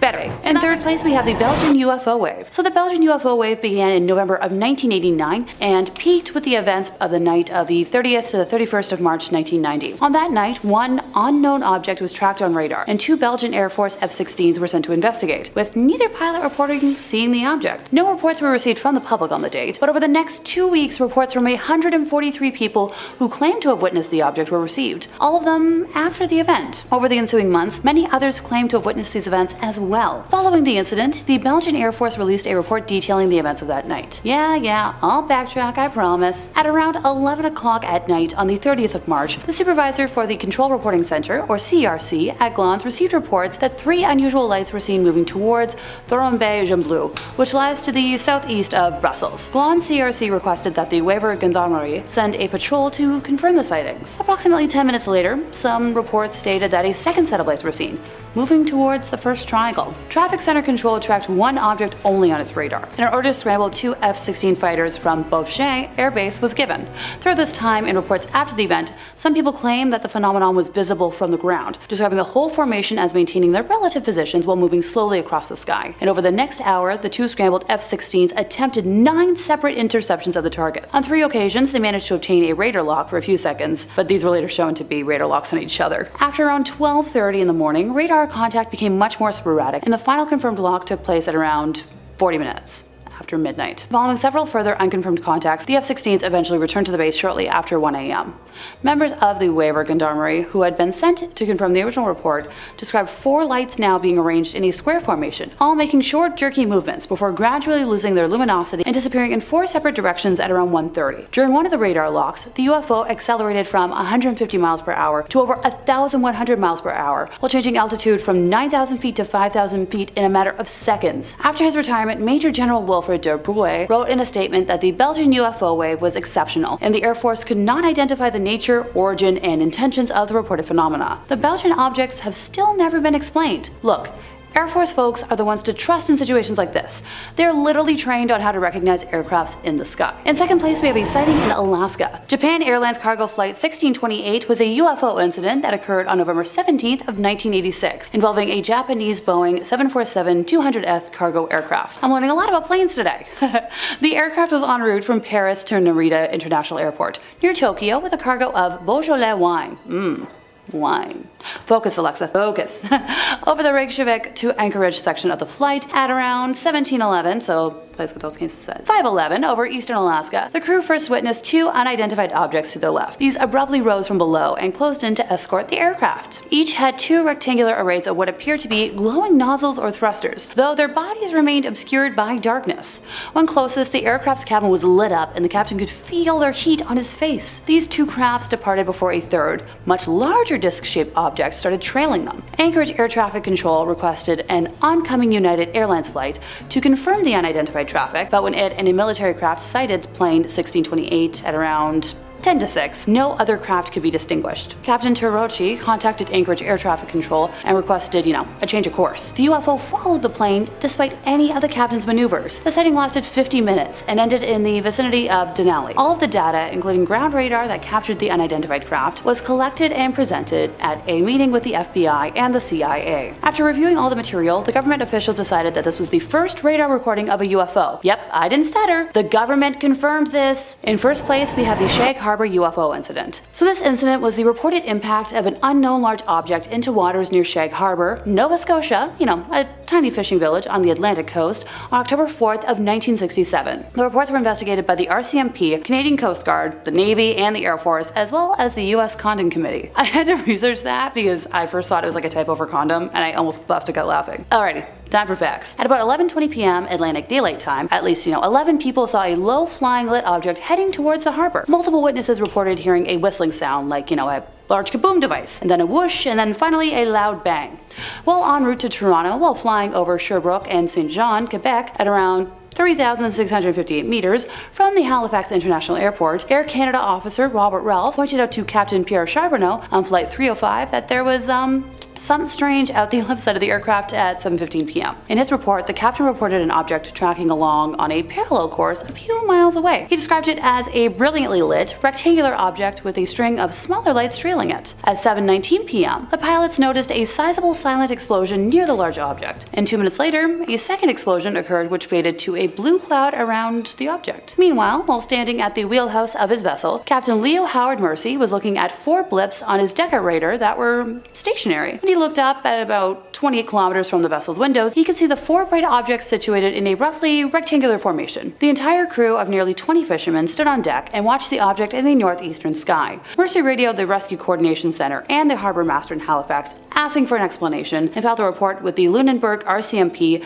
outlining his sighting when they returned to port. Over in Halifax, the Chronicle Herald and local radio stations reported a glowing object that was seen by many people who called their newsroom. They reported witnessing strange glowing objects flying around Halifax at around 10 p.m. Assuming an aircraft had crashed, within about 15 minutes, 2 RCMP officers arrived at the scene. Concerned for survivors, the RCMP detachment contacted the Rescue Coordination Center in Halifax to advise them of the situation and ask if any aircrafts were missing. Before any attempt at rescue could be made, the flying object, with the light still showing, started to sink and disappeared from view, so a rescue mission was quickly assembled. Within half an hour of the crash, local fishing boats went out to the crash site in the waters of the Gulf of Maine off Shag Harbor to look for survivors. Here's the fun part. No survivors, bodies, or debris were taken, either by the fishermen or by a Canadian Coast Guard search and rescue cutter, which arrived about an hour later from nearby Clark's Harbor. By the next morning, RCC Halifax had determined that no aircrafts were missing. While still tasked with the search, the captain of the Canadian Coast Guard cutter received a radio message from RCC Halifax that all commercial, private, and military aircraft were accounted for along the eastern seaboard in both Atlantic provinces and New England. That same morning, RCC Halifax also sent a priority telex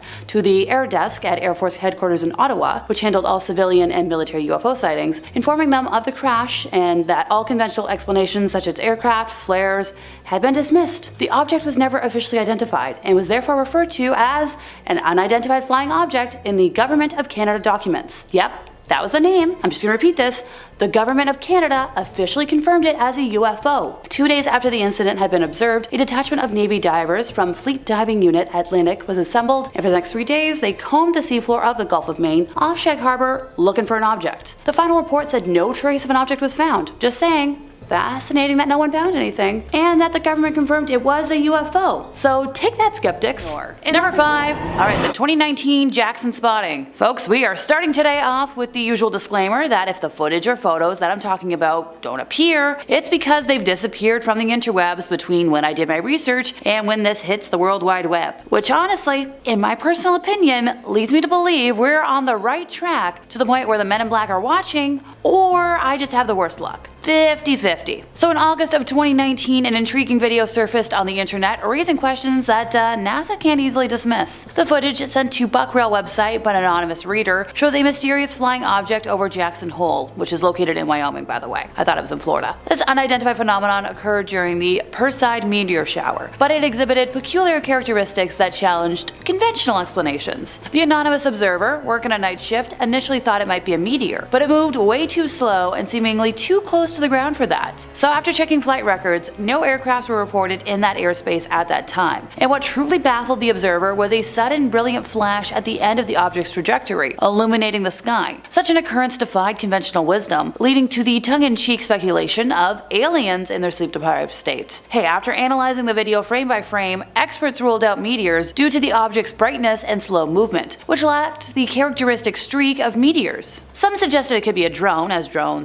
regulations require visible lights, but the unknown flash remains unexplained. Michael Brotherton, a professor of astronomy, noted that the flash might not appear as bright in reality, considering the sensitivity of webcams to low light. A former Air Force pilot proposed the theory of a single-ship fighter jet, possibly performing maneuvers with afterburners and flares. However, the absence of military training airspace in the area and the unusual time for a solo jet flight raises many doubts. In conclusion, the mystery persists, with the leading explanations being a drone or a lone fighter jet. But the peculiar flash remains unaccounted for, leaving us with our unanswered questions. Was it actually a drone pilot's curiosity, a pilot showboating, or UFOs? This footage continues to baffle experts, and yeah, it raises a lot of questions. So let me know in the comments what you think, because my brain is confounded. Number 4, the Varginha incident. The Brazil's Roswell incident, known as we're gonna call it the V case, has resurfaced, igniting intrigue and sparking rumors of potential creature footage. Back in 1996, so the year before I was born, this incident garnered global attention, featuring a UFO crash, an alleged extraterrestrial encounter, and a subsequent military cover-up, despite official government denials. This enigma remains one of Brazil's most famous UFO cases, drawing UFO tourism to the city of V. Witnesses recounted a bizarre event in that January when a strange cigar-shaped object crashed in,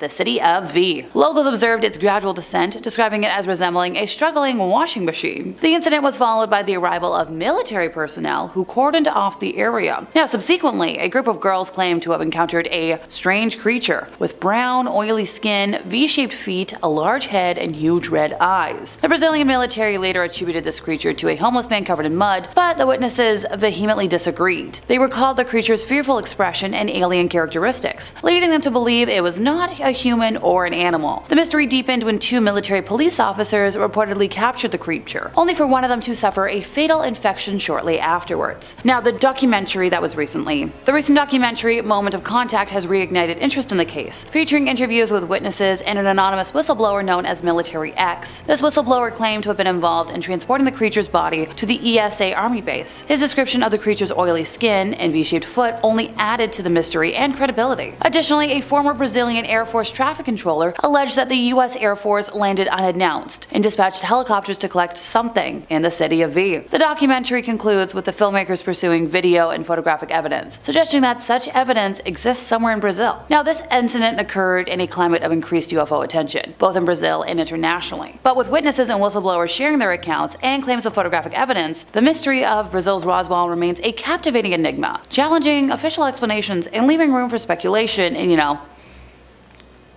yeah. Hey NASA, any comment on this cover-up? I'm not expecting it, but it'd be nice. Number 3, Japanese-British crossover event. I swear, I know that sounds like something out of an anime, but I promise you it's very, very real. The 2011 British government release of 8,500 pages of secret UFO reports, 8,500, rekindled interest in UFO sightings and their possible connection to world crises. The reports point to a curious pattern of increased UFO sightings during times of significant events, such as natural disasters or wartime. In the aftermath of the devastating 8.9 magnitude earthquake in Japan, y'all remember that one, there had actually been numerous UFO sightings reported over the country, with video footage showing bright lights in the sky and UFOs skimming over the Pacific near the quake zones. One notable incident involved a rare air defense video from Japan showing a UFO flying near the nuclear-powered aircraft carrier USS Ronald Reagan as it arrived off Japan's coast to assist with disaster response. These sightings have sparked discussions and speculations about the connection between UFOs and global events. The British UFO files also reference American UFO researchers researcher Dr. Joseph Allen Hynek, who served as a consultant to the American Defense Department for about 15 years. The files suggest that Hynek's studies on world disasters and their relation to increased UFO sightings were influential in the UFO community. This correlation between significant events and UFO sightings raises some questions. I know I have plenty. The release of these files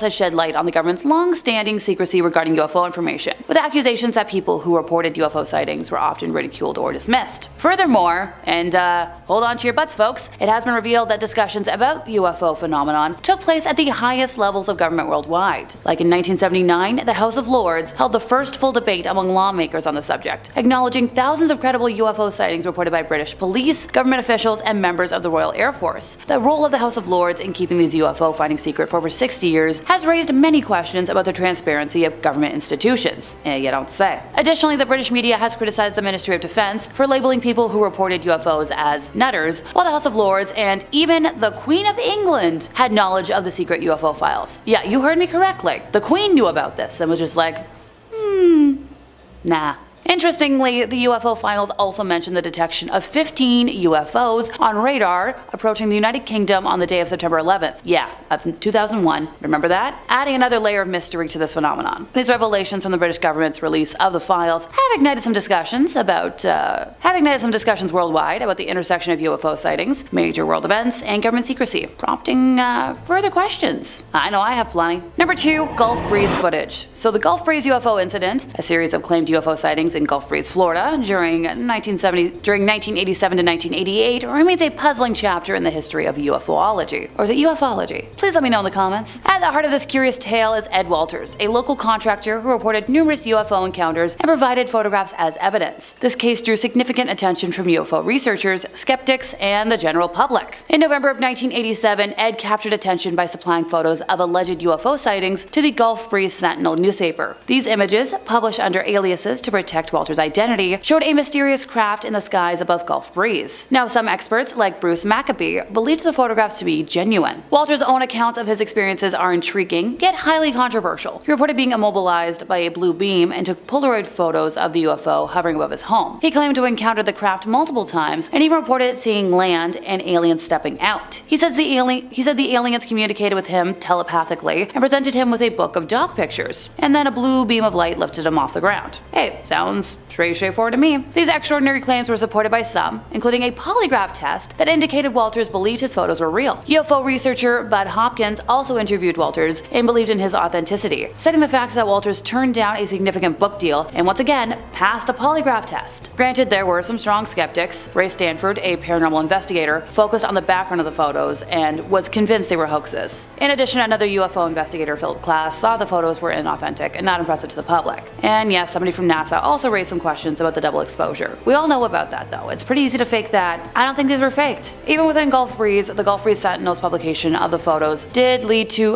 numerous reported sightings in the area. Locals described various UFO phenomena, including some glowing stuff, beams of light, and a craft. The Gulf Breeze case had become a significant topic of discussion in the UFO community at the time. Once again, it's going to remain shrouded in mystery and controversy. Ed's claims and the accompanying photographs kind of divided some opinions. I'm on team that it's compelling evidence. It's real. Number 5. Alien gate crashers. Our first story comes from a man in Zimbabwe who was asleep one night when he woke up to see an alien craft that seemingly had no trouble passing through solid objects. This is his recollection of the event. My name is Johan Reitman, and I farm near Feathersdorp, 150 kilometers from Harar. I am 31 years old. On the 5th of February, I woke up from a bad dream just after midnight, when I heard a car go past. I got up and looked out of the bedroom window, which faces the front of the farm. I watched as two cars passed each other, a strange sight, as there are usually few vehicles to be seen, and none at night. One car pulled into my gate, and I thought immediately, oh no, those guys are coming to pinch my new engine on the borehole. I rubbed my eyes and face to make sure I wasn't still asleep. I looked at the car again. It was long and wide, and made a low humming sound. I could see lights at the back, a row of red lights, and a front light which shone high enough to illuminate the treetops. This car or object stopped at my gate for a good 30 seconds and then drove on as if the gate had been opened, and that was it. It was gone. I took my torch, my rifle, 4 farm workers, and my dogs, and we went out to the gate. Despite the fact that it had just rained, there were no tire tracks or human tracks on the road. As we approached the gate, I could feel heat coming up from the surface of the road, a really oppressive heat radiating from the ground. Even my ears felt flushed with heat, and my workers and I were soaked with perspiration. It was about 12:30 by then, so when we found nothing further, we all went back home. It was only the following morning that it occurred to me that when we reached the gate, it was closed. This meant that the car had disappeared through a closed gate because they had been watching it when it disappeared, and the gate hadn't moved. The next day, I sent one of the farm workers to fetch some sheep who were lost in the bush, and on his way back, he said he saw an object straddling the road. By the time he reached the spot, it was gone, but strangely enough, the sheep would not walk over to the area where the object had been. Instead, they divided around it. A Swedish abduction. Our next tale is from a Swedish man who was walking home one night when he suddenly saw a strange light that seemed to instantly transport him to his destination. The following is his story in his own words. Call me Anders. In early March, I left a local election celebration and decided to walk home, about 5 kilometers away. I had a few glasses but was still sober. It was a starry, moonlit night, and I decided to take a shortcut that led over a hill. As I was climbing, a bright light came from behind, which I thought was a fast car. I moved off the road onto the grass verge,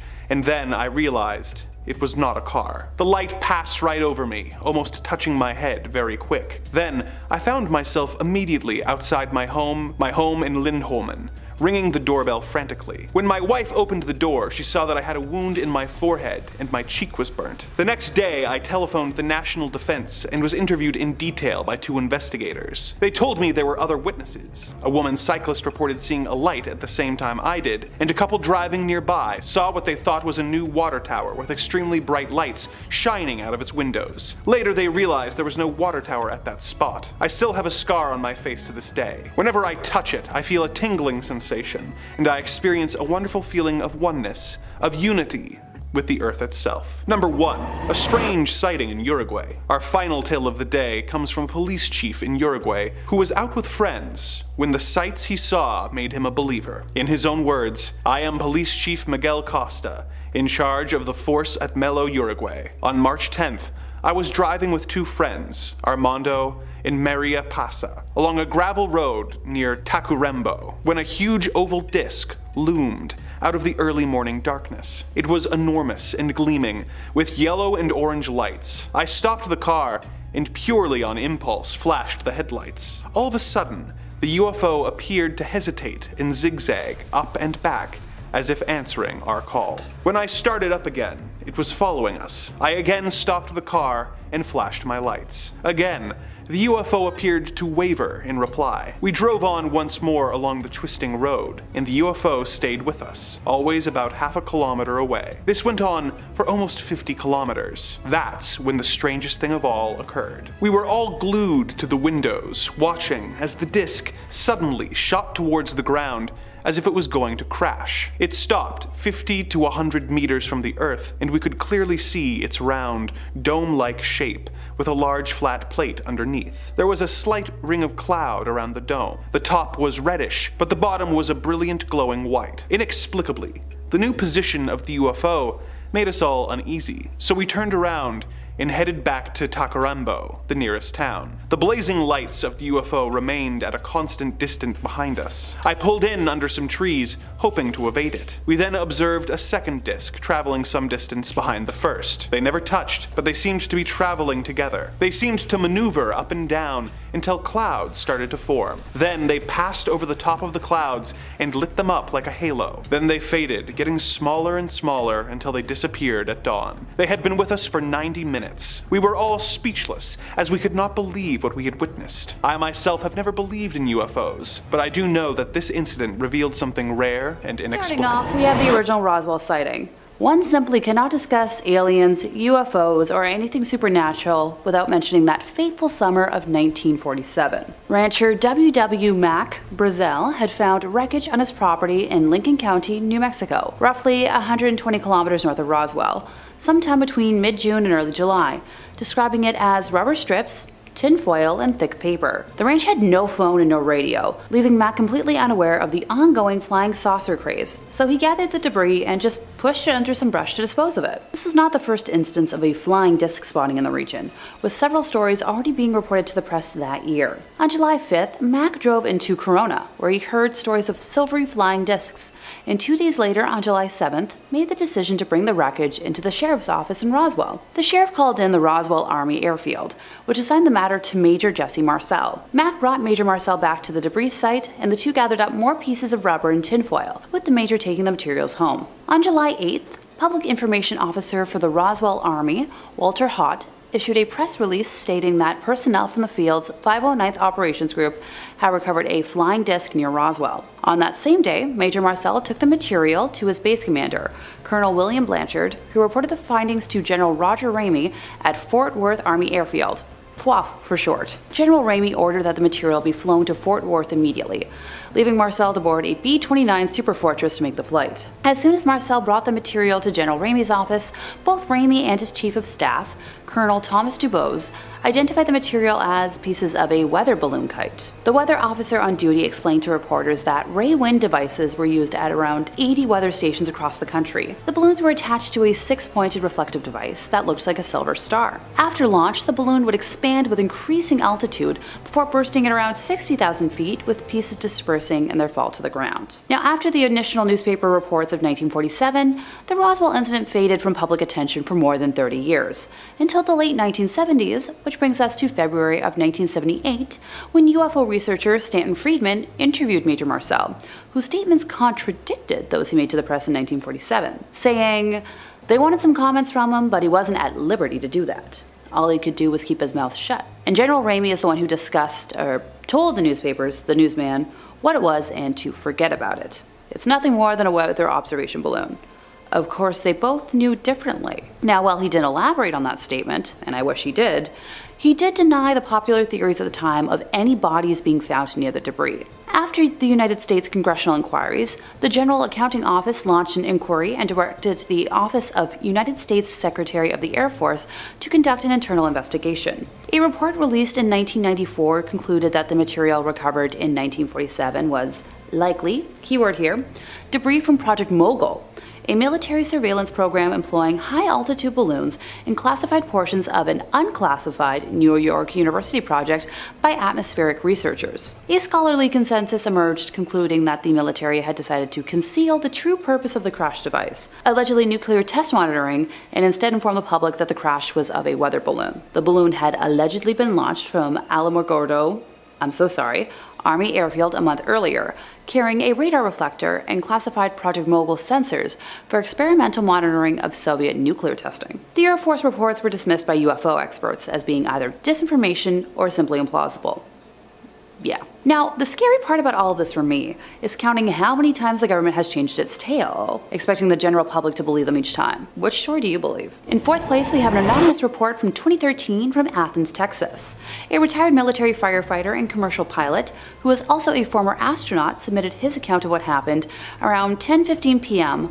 on the evening of July 5th, 2013, to the National UFO Reporting Center, also known as NUFORC. He reported that he and his family were sitting outside, and when he looked up into the sky, he observed a fairly large orange glowing orb moving rapidly overhead at around 90 degrees of elevation. A minute or two later, his whole family spotted a group of 3 similar objects along the same flight path as the first one. The objects allegedly gave off no sound and seemed to glow from atmospheric heating. He and his family attempted to record the objects using their iPhones, although the grainy dark video was of no evidential use. A direct quote from him reads, "They moved much faster than orbital satellites, like the International Space Station, or airplanes, but much slower than meteors, and did not change brightness as a meteor would upon entering the atmosphere." So, if a former astronaut and pilot has no explanation for what he witnessed, what the heck was it? Number 5, Bonita Springs, Florida. Our first clip today is going to be coming to us from the UFO subreddit, because really, where else? The UFO subreddit is doing more to get alien content out in the open than any world government is willing to, so if they're not gonna do it, we gotta let the guys online pick up the slack. This clip was posted to us from user Marcus1640, who had this to say. Well, let's roll the clip though first, I think.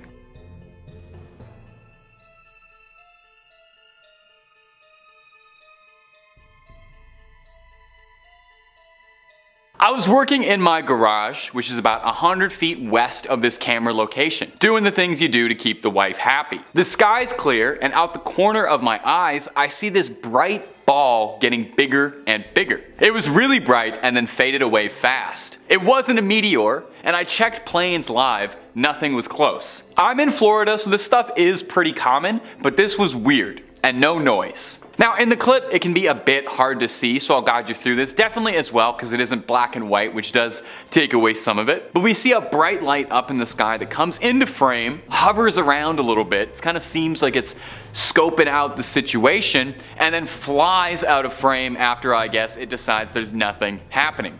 Now OP said that the ball of light when he saw it come into frame was this shining, radiant orange, impressively bright in the night sky. Obviously, that doesn't translate super well, so we have to use our imagination just a little bit, you know, close your eyes and imagine it's bright and orange. Wow, what a lovely shade you used. Now some speculation in the comment section of Reddit had people wondering if possibly this could be something like space debris burning up on re-entry, or a satellite reflecting the sunlight down to Earth for but a second. Pretty difficult to tell from here, but that's the way it goes with the paranormal sometimes. Nothing can ever be so easy, and would we really want it to be? I think we should have to fight for it just a little bit. Fight to get the truth out there. And as usual, my friends, if you're looking for more UFO sightings and content, I have a pretty good idea of where you can find more of it. We've got 8 parts worth of UFO sightings from 2023 alone. If you haven't clicked on through yet, you gotta catch up. And if UFO videos aren't your jam and you clicked on this out of accident, we've got loads more scary content for you, ranging from the macabre and mysterious to the outright horrific and hard to believe. Click on through and find something to scream at, and subscribe and help us out. Mean a lot from Old Tay. Number 4, the Netherlands. Our next sighting is going to come to us from the Netherlands. Seems even aliens can't resist hitting up Amsterdam. Let's roll the clip first to get your eyes on it, and then we're going to take a quick listen to the description posted by its witness, who's remained anonymous. Just before 6 p.m. in front of the cinema in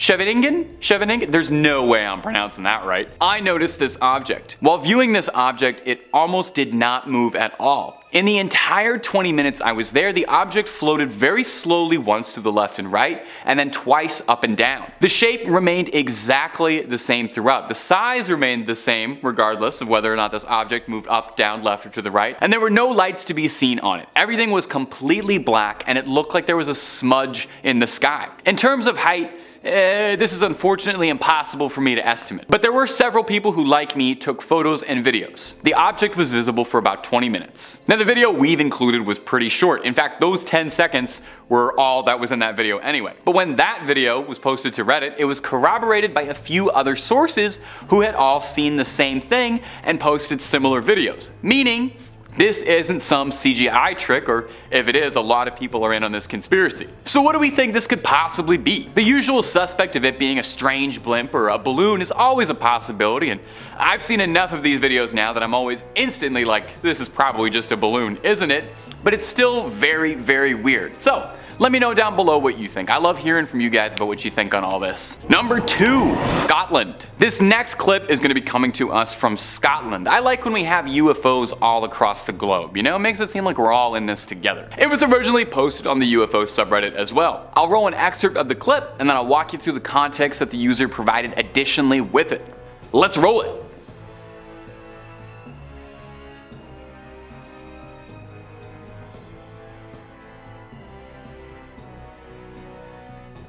Okay, pretty cool stuff, right? So the user posted, there are 2 objects in the sky moving at a steady speed. They were not massive, I reckon about the size of a Jeep, maybe twice that size at most.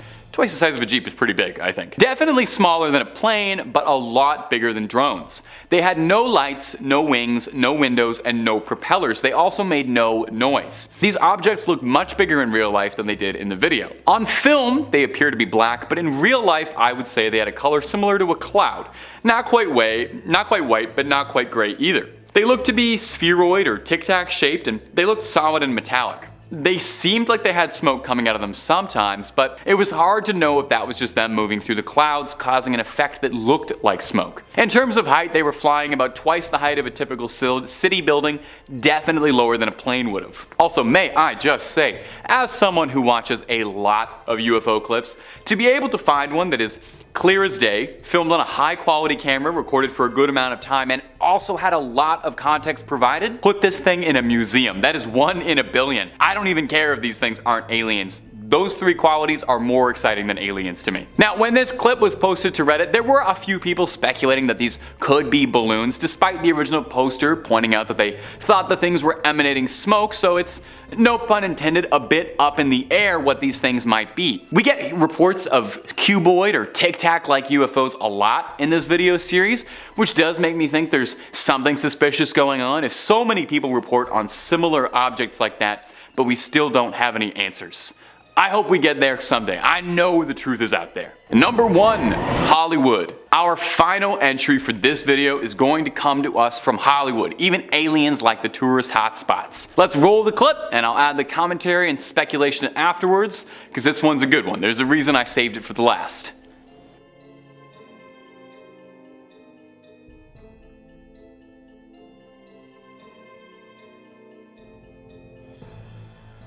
Now, the original poster and uploader stated, "We noticed this huge object in the sky just sitting there by the Hard Rock Casino in Hollywood, Florida." Whoa, whoa, whoa, whoa, stop the track, stop the video.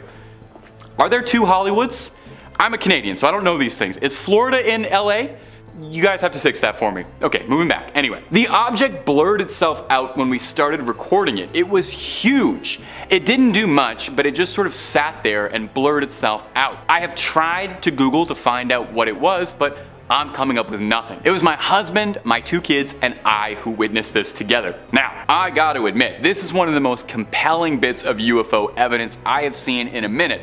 Not to throw the other 4 clips under the bus, they're all very lovely in their own way, and I hold them all in my heart dearly, but this one, oh baby, this is the golden ticket. I'm sure there might be a reasonable explanation for it, but on first glance, this thing looks like the definitive flying saucer. Like if you close your eyes and imagine a flying saucer, you start imagining this. It even looks like if you're watching this thing with eagle eyes that the saucer at one point cloaks, and the original poster mentions that it was blurring itself out when they started recording. Very interesting to me. That would explain a lot over the years if aliens have been specifically constructing their crafts to blur them out from being recorded by cell phones. I mean, imagine aliens keep coming to Earth just for like vacation, and they're getting so annoyed that they're trying to just have some fun, be tourists, and people cannot stop taking photos of them, so they're blurring out their crafts. So what do we think, my ghouls and goblins? Is this recording simply too good to be true? Is this movie magic and CGI up there? You do have to wonder why this footage didn't set the internet ablaze, because that looks about as flying saucery as anything could possibly get. Of course, maybe the men in black and the higher ups are trying to scrub this clip from the internet and don't Number want 5, Carlsbad. In August of 2022, a group of people reported an inexplicable glowing object illuminating the sky above them. They claimed to see red dots appearing, disappearing, and reappearing in the formation of a line. The group quickly took out their phones and began recording, then noticing a second and third formation of the same dotted lines. In response to the public questioning of this sighting, the National Air Force released a statement claiming that this was simply part of their training and that there was no cause for concern. They said that the dots were training operations from the Hollow Man Air Force Base, in which the pilots and planes were using flares. Many citizens questioned the legitimacy of the Air Force's response, stating that the lights simply do not look like flares, they look electronic. The National UFO Center released a quote that got people thinking. "The greatest scientific question of our time is, are we alone? From this vantage point, it doesn't look like we are. People that are skeptical of the Air Force's honesty bring up an interesting observation. When one person captures a video of an unidentified aerial phenomenon, the Air Force reports it as tampered or photoshopped. But whenever the video is taken by multiple people from multiple angles, the Air Force creates an excuse, citing tests or astral anomalies as the reasoning behind the flying objects. Many find the responses to be odd, wondering why no one is alerted of testing beforehand. The Air Force continues to come up with explanations after the videos are brought to their attention. Is it just as naive to believe in UFOs as it is to blindly believe the organization that has lied to us in the past? Number 4, Roswell.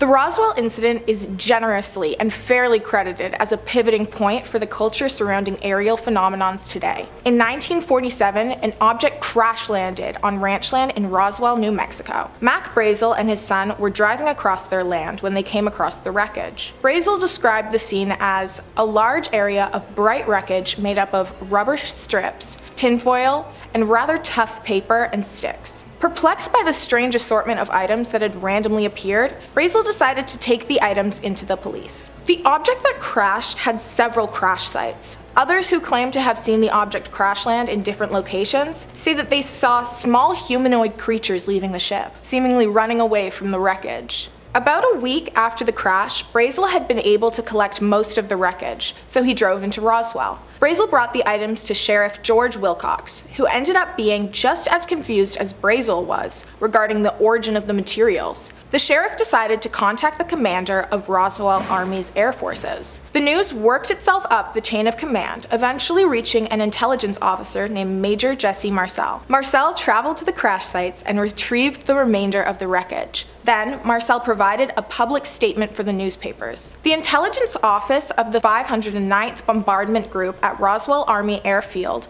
announced at noon today that the field has come into the possession of a flying saucer. Pilot Kenneth Arnold also confirmed the existence of the saucer, claiming that he too had seen a flying object. Only days later, the news ran rampant with flying saucer headlines. The Air Force released a statement claiming that the object was merely a weather balloon, but in 1978, Marcel revealed that the claim of it being a weather balloon was a hoax meant to distract the public. He speculated that the debris' origin was not of this world. Public speculation exploded with hundreds of theories as to what was found that day, and to this day, the Air Force continues to deny that the debris was extraterrestrial. New theories regarding the Roswell incident continue to be talked about, making it one of, if not the most popular UFO sighting to date. Number 3, pilot sightings. On Sunday, February 21st, 2021, Steve Douglas, a blogger armed with a radio, accidentally intercepted a transmission from an airplane flying over New Mexico, and he heard a startling interaction take place. The first pilot said, "Do you have any targets up here? We just had something go right over the top of us," which was followed shortly by a description from the pilot. "I hate to say this, but it looked like a long cylindrical object that almost looked like a cruise missile type thing, moving really fast right over the top of us." Douglas was able to use 2 flight tracking apps to pinpoint the exact position of the plane as the signal was intercepted. Douglas said that it was over the northeast corner of New Mexico, west of Clayton, New Mexico.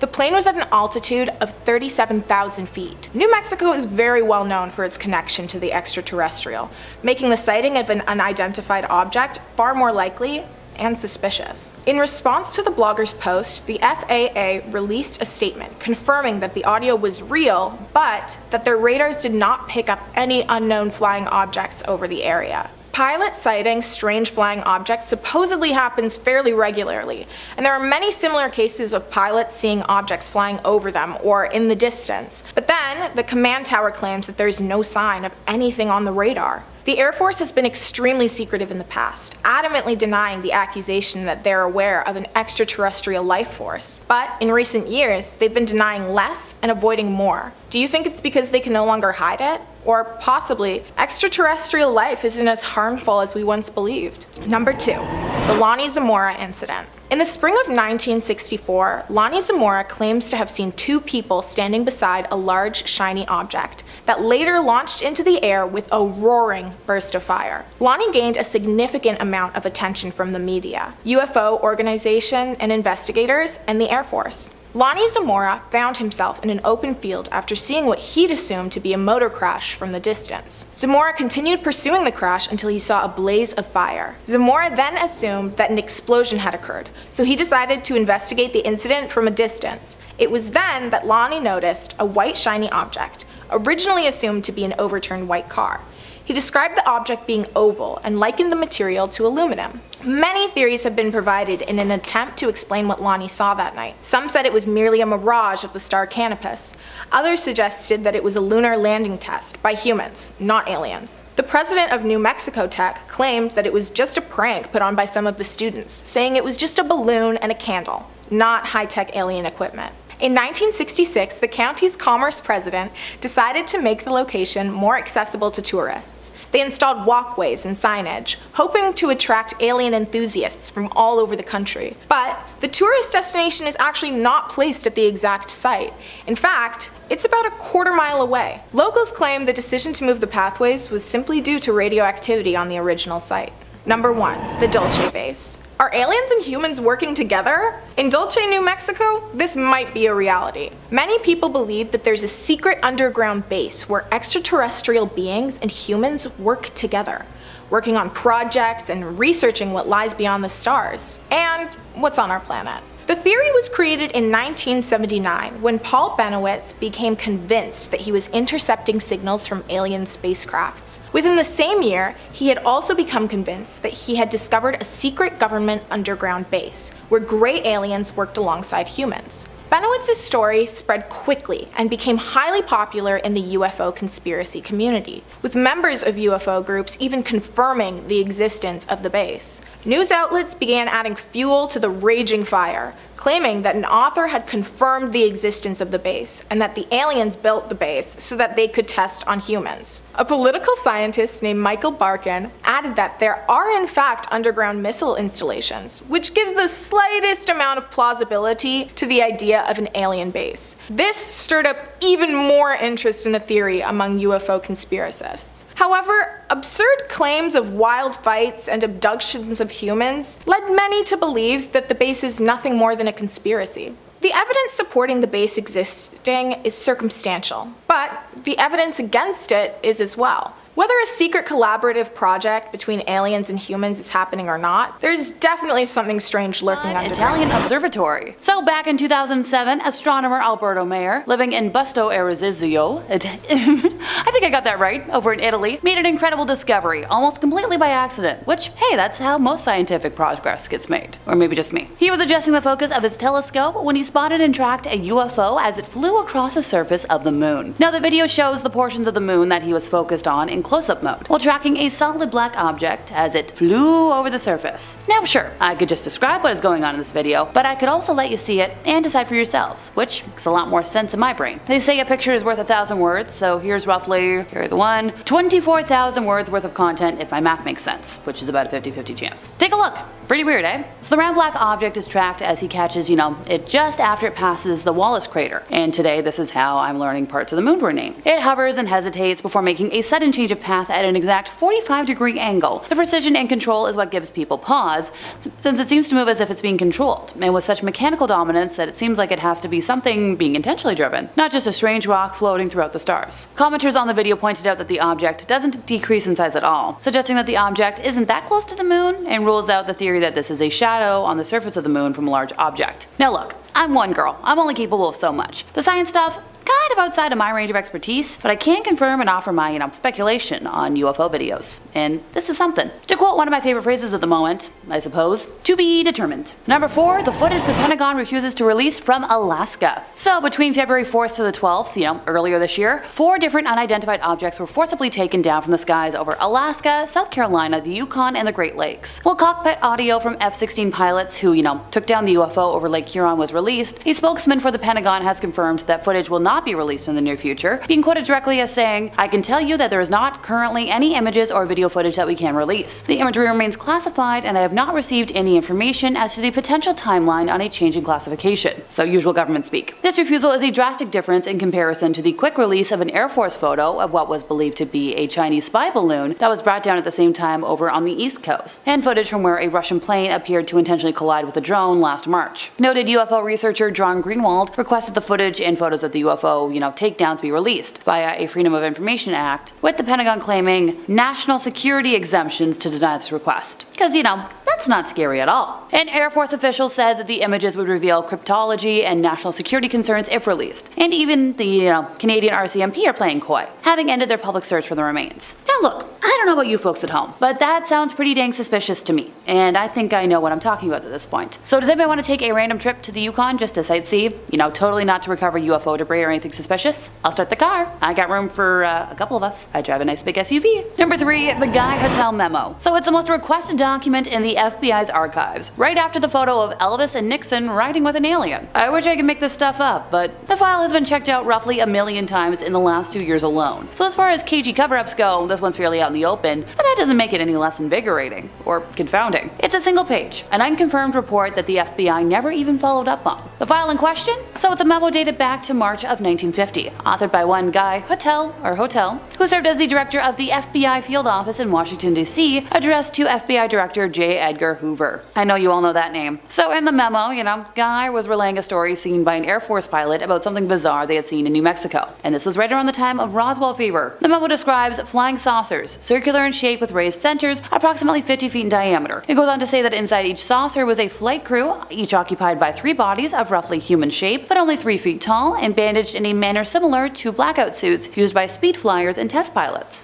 The memo goes on to claim that the crafts were found because an aircraft radar had interfered with the controlling mechanisms of the saucer, and concludes by saying, "No further evaluation was ever attempted." I don't know about you, but it seems like this should be a significantly bigger deal than that. No further evaluation? Oh, that's fine. Somebody in the Air Force claims they saw a series of flying saucers piloted by tiny men in shiny spacesuits, not even 3 years after the Roswell incident, kind of took over New Mexico. But hey, it's nothing. At least I guess there's some comfort in knowing that the government has always behaved like this when it comes to investigating and reporting on possible UAP and UFO sightings. I believe it's worth mentioning that Project Blue Book was launched not even 2 years later, investigating UFO sightings in the Air Force, so once again, giving the government my usual dose of side-eye, and yo, what the heck? Number 2, Ryan Graves' report. So Ryan Graves is a studied Air Force pilot, an FA-18 Super Hornet pilot specifically, who has flown the skies for 10 years, and has seen countless UFOs in his time flying for the Navy, seen a lot of things he can't explain. He has recently spoke out saying these things would be out there all day. Keeping an aircraft in the air requires a significant amount of, the speeds that we have observed. 12 hours in the air is about 11 hours longer than we'd expect. On one particular incident, back in late 2014, a Super Hornet pilot nearly crashed into one of these,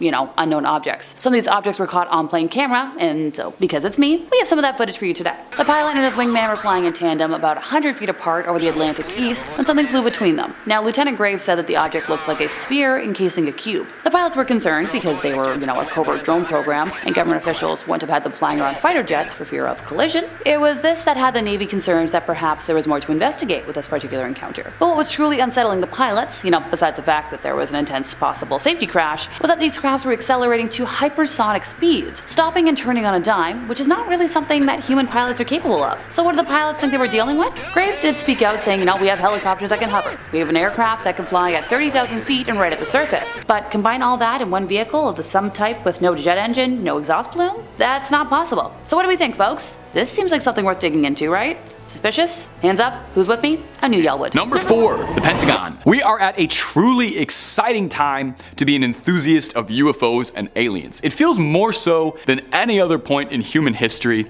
that the discussion around aliens and UFOs is leaving the fringe sciences and starting to become accepted, commonplace by respectable employed people, not just folks wearing tinfoil. Recently, the Pentagon released a video of a reported UFO zipping around near an Air Force drone and revealed footage to, quote the Pentagon, everyone thought was truly anomalous, which is government speak for we don't know what the f this is. At the time, the object appeared to be moving with something propelling it forward, but a later determination would show that it didn't, which baffled and puzzled the analysts, as usually something propels you forward in the air. Now, this hearing was very interesting for a few reasons, but foremost, it allowed us a little bit of insight into how government agencies go about treating UFO sightings. We learned they categorize them first by what they most likely are, starting with the obvious things like planes or balloons, which account for like 99% of all UFO sightings. And then when it's something they truly cannot immediately identify, they prioritize where was it found? How is the object maneuvering? Does it seem like it's being driven? Controlled? Does it seem as if it has a payload? Does it have something attached to it? The hearing started by saying that the Pentagon currently doesn't believe that they have any definitive proof of extraterrestrial life on Earth, but concluded by saying that we'll be getting another disclosure document coming soon, possibly even as early as July. So we have huge, exciting things on the horizon coming up in July, and I'm not just talking about the Barbie movie. Number 3, Jorge Ortega. Is it just me, or are things getting crazier? Maybe I'm watching more UFO footage as part of my job, but it seems like every day we see more UFO sightings, like they're doubling, tripling over what they used to be. Yeah, admittedly, everybody carries a camera in their back pocket now, but it does seem like more people are checking out the planet. Ever since that streak in February, I feel like it's been an arms race for the coolest UFO footage. While pilot Jorge Ortega captures what some are describing as the best UFO footage ever, but I'll let you be the judge of that. He uploaded the video online, where it was found by an account called The Hood's Finest, where the clip went wildly viral on Instagram. Thank you, The Hood's Finest, one of the most trusted sources of journalism in these dark times. Let's take a look. It's definitely mysterious. That much I can say with complete confidence. It's really hard to tell what that was, but the way it speeds forward without any visible exhaust does make it seem highly suspicious. You can't make any details on that craft at all. Now, Ortega claims this was the most frightening experience of his life, and it's really not hard to see why. A circular, spherical, strange object flew directly in front of his plane, then whizzed by his window. Whizzed, like, you know what I meant. I shouldn't have used that word. Ortega and his co-pilot were flying towards Santa Fe when they first noticed the strange object coming towards them. The pilots believed that whatever they saw was non-human in nature, and definitely not a balloon or another aircraft. Ortega claims that the aircraft was traveling at an incredible speed of 300 kilometers an hour. I don't know how many miles an hour that is for Americans. You guys are gonna have to calculate that on your own. With the temperature at the time of the flight falling close to 5 degrees Celsius. With all that being said, it seems less likely that it's a bird or a balloon, and possibly something far more mysterious. As always, I love to hear your guys' opinion on stuff like this, so feel free to debate away in the comments if you think you've got an idea or an angle on this that I'm not seeing. We need as many eyes on this as possible. Of course, you can also just, I don't know, tell me something nice about your day. Tell me something that made you smile today. I love hearing about that too. Number 2, Chad Underwood. I think by now, if you're subscribed to the channel, and I hope you are, you've heard a thing or two about the Tic Tac UFOs that the Navy released videos of. In a lot of ways, these videos were kind of one of the first big steps for this recent surge of UFO, UAP stuff being taken kind of seriously, with these baffling videos leaked by the Navy that no one could explain. Although they were taken years and years ago, back in the halcyon days of 2004, the pilot who took the video has rarely spoken out about his experiences at all, for the understandable fear that he'd be lumped in with, quote, the little green men crazies that are out there.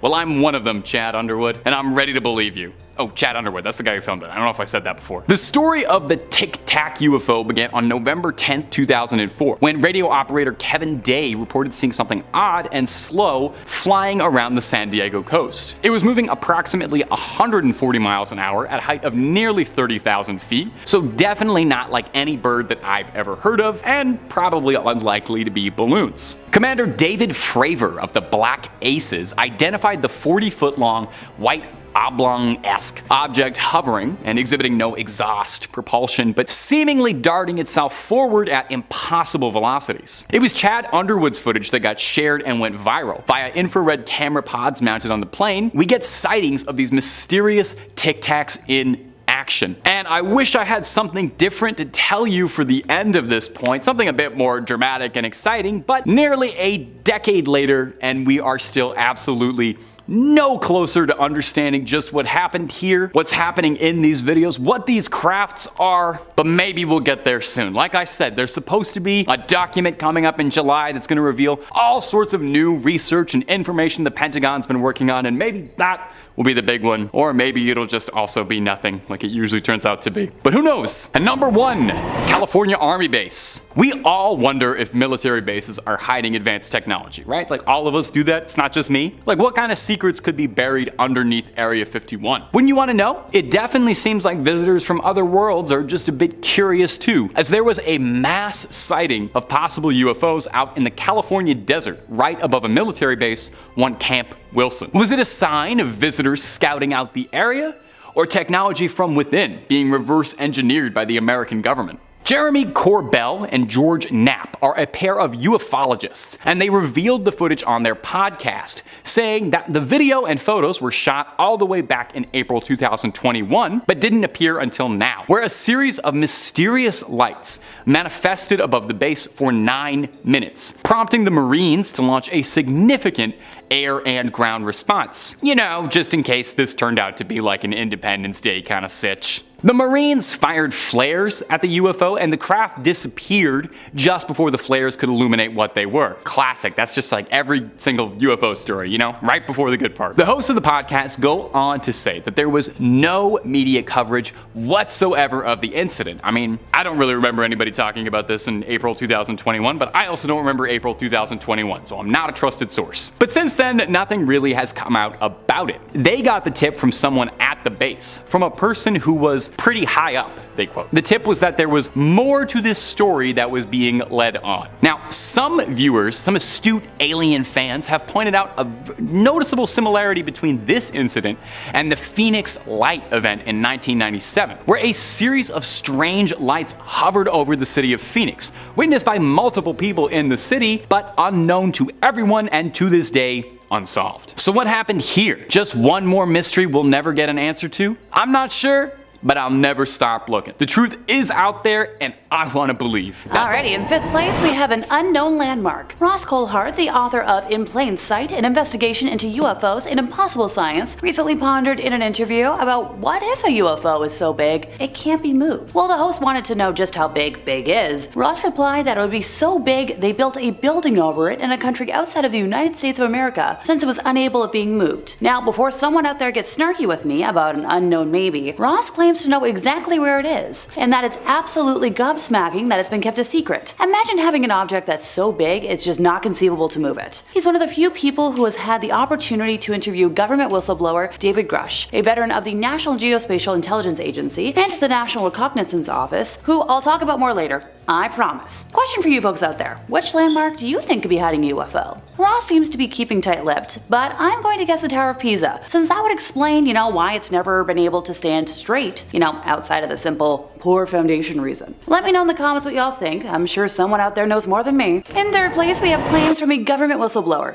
See, I told y'all I'd talk more about David. Alrighty, before I get into it, I'd like to elaborate on just how credible this witness is. So this whistleblower, David Charles Grush, is a veteran of the NGA that I mentioned earlier, and the NRO, where he served as a representative to the Unidentified Aerial Phenomena Task Force from 2019 to 2021. From late 2021 to July of 2022, he was the NGA co-lead for UAP analysis and its representative to the task force led by the Department of the Navy under the Office of the Undersecretary of Defense for Intelligence and Security. At the NGO, David served as a Senior Intelligence Capabilities Integration Officer cleared at the top secret compartment information level. From 2016 to 2021, he served with the NRO as Senior Intelligence Officer and led the production of the NRO Director's Daily Briefing. So he was a GS-15 civilian, the military equivalent of a colonel, and has numerous awards and decorations for his participation in covert and clandestine operations to advance American security. David said the recoveries of partial fragments through and up to intact vehicles have been made for decades through the present day by the government, its allies, and defense contractors. He said that the craft recovery operations are ongoing at various levels of activity, and that individuals on these UAP UAP programs have approached him in his official capacity and disclosed their concerns regarding a multitude of wrongdoings, such as, illegal contracting against the federal acquisition regulations and other criminality and the suppression of information across a qualified industrial base and academia. Associates who vouched for David said his information was highly sensitive, providing evidence that materials from objects of non-human origin are in the possession of highly secret black programs. Wow. Multiple government witnesses to boot. Although locations, program names, and other specific data remain classified, the Inspector General and Intelligence Committee staff were provided with these details. Analysis has determined that the objects retrieved are of non-human origin, based on the vehicle morphologies and material science testing and the possession of unique atomic arrangements and radiological signatures. The investigation was centered on extensive interviews with high-level intelligence officials, some of whom are directly involved with the program, and they corroborated his information. David is certain that the information has been illegally withheld from Congress to intentionally thwart legitimate congressional oversight of the UAP program. He has also filed a complaint alleging that he suffered illegal retaliation for his confidential disclosures. In his statements, David claimed that UFO legacy programs have long been concealed within multiple agencies nesting UAP activities in conventional secret access programs, without appropriate reporting to various oversight authorities. According to the unclassified complaint, he had confidently provided classified information to the Department of Defense Inspector General concerning the withholding of UAP-related information from Congress. Christopher Mellon, who spent nearly 20 years in the U.S. intelligence community and served as the Deputy Assistant Secretary of Defense for Intelligence, has worked with Congress for years on UAPs. He has mentioned that a number of well-placed current and former officials have shared detailed information with them, including the location where a craft was abandoned and recovered. He claims the reason more folks haven't come forward is due to a lack of trust in the leadership of the All-Domain Anomaly Resolution Office established by Congress. The assumption that the United States alone has bullied the other nations into maintaining the secrecy for nearly a century continues to prevail as the primary consensus amongst the public at large. So you're telling me that credible US government officials have been adamant that the government is hiding things?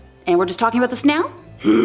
For second, we have a doozy. Alien marbles found on the ocean floor. So to really get the full picture, let's rewind a bit. The date is January 8, 2014. Life is good, Apple Watch hasn't come out yet, and more importantly, there are no UFOs in the sky. That is until CNEOS 2014-01-08 crashes into the Pacific Ocean near the northeast coast of Papua New Guinea. Its strange shape baffling scientists and causing concern. Skip ahead to 2019 and the object is finally found at the ocean floor and classified as an interstellar meteor, which pretty much means it's a meteor that comes from outside our solar system. However, interest in the object did not end there, as in 2022, Harvard astronomer Avi Lieb would go on to suggest that this meteor is more than meets the eye. That the meteor was not of natural origin, but in fact a discarded piece of extraterrestrial technology. He came to this conclusion after finding out that interstellar meteor was both incredibly rare in both composition and speed, as the object was physically tougher than all known meteorites, including those made of iron, and it moved faster than 95% of nearby stars relative to the sun,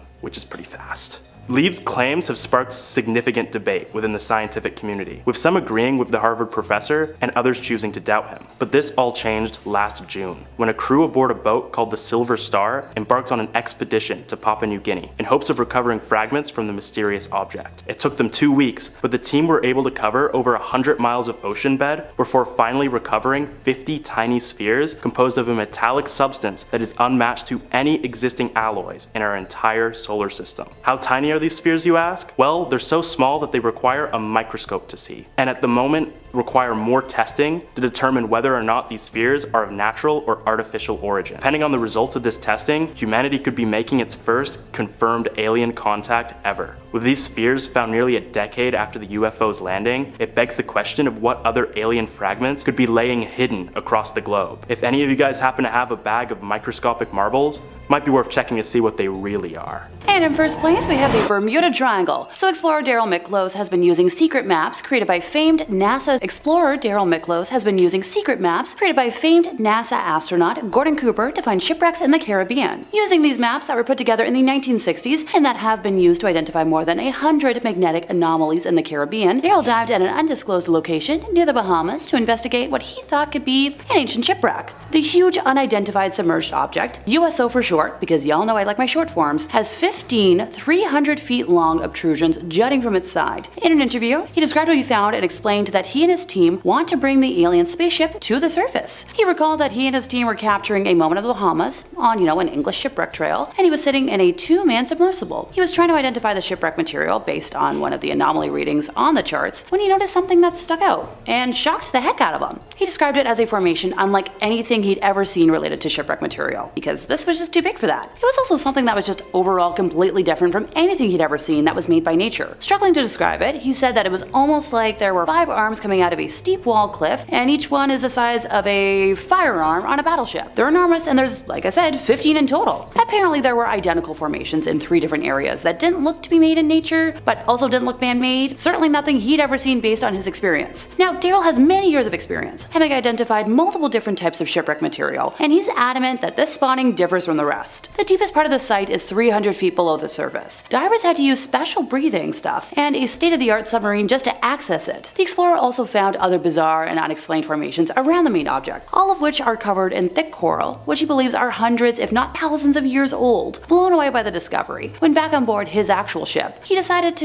dig further into Cooper's files to find clues. Significantly, the astronaut had written unidentified object on the chart of the area, rather than mentioning any historical shipwreck. Gordon Cooper not only believed in aliens, but also believed that we had visitors from other planets that landed in that particular area of the world. Daryl claimed Cooper gave him the maps, which included, those detailed charts and exact coordinates, but this was after the man passed away in 2004. Daryl has stated that he simply wants to investigate the unknown and see what it is, because it may be nature-made, just a freak of nature, but given its placement in this particular part of the Caribbean, and given what, Gordon had told him about visitors from another planet, and the things that he's seen, he thinks it's definitely worthwhile investigating. During his post-NASA career, former US Air Force, Cooper, became well known as an outspoken believer in UFOs and claimed the US government was covering up its knowledge of extraterrestrial activity. He called for a top-level coordinated program to scientifically collect and analyze data from all over the Earth concerning any type of encounter, and to determine how to best to interface with visitors in a friendly fashion. He revealed that every day in the United States, their radar instruments capture objects of form and composition unknown to this world. Daryl said that Cooper often told him stories of UFO sightings, and believed a lot of the world's technological advances had been passed on to governments by messengers from alien planets. But as for Cooper being a UFO nut, Daryl couldn't disagree more, describing him as a close friend who was of sane mind that wanted nothing to do with a lot of conspiracy theorists and UFO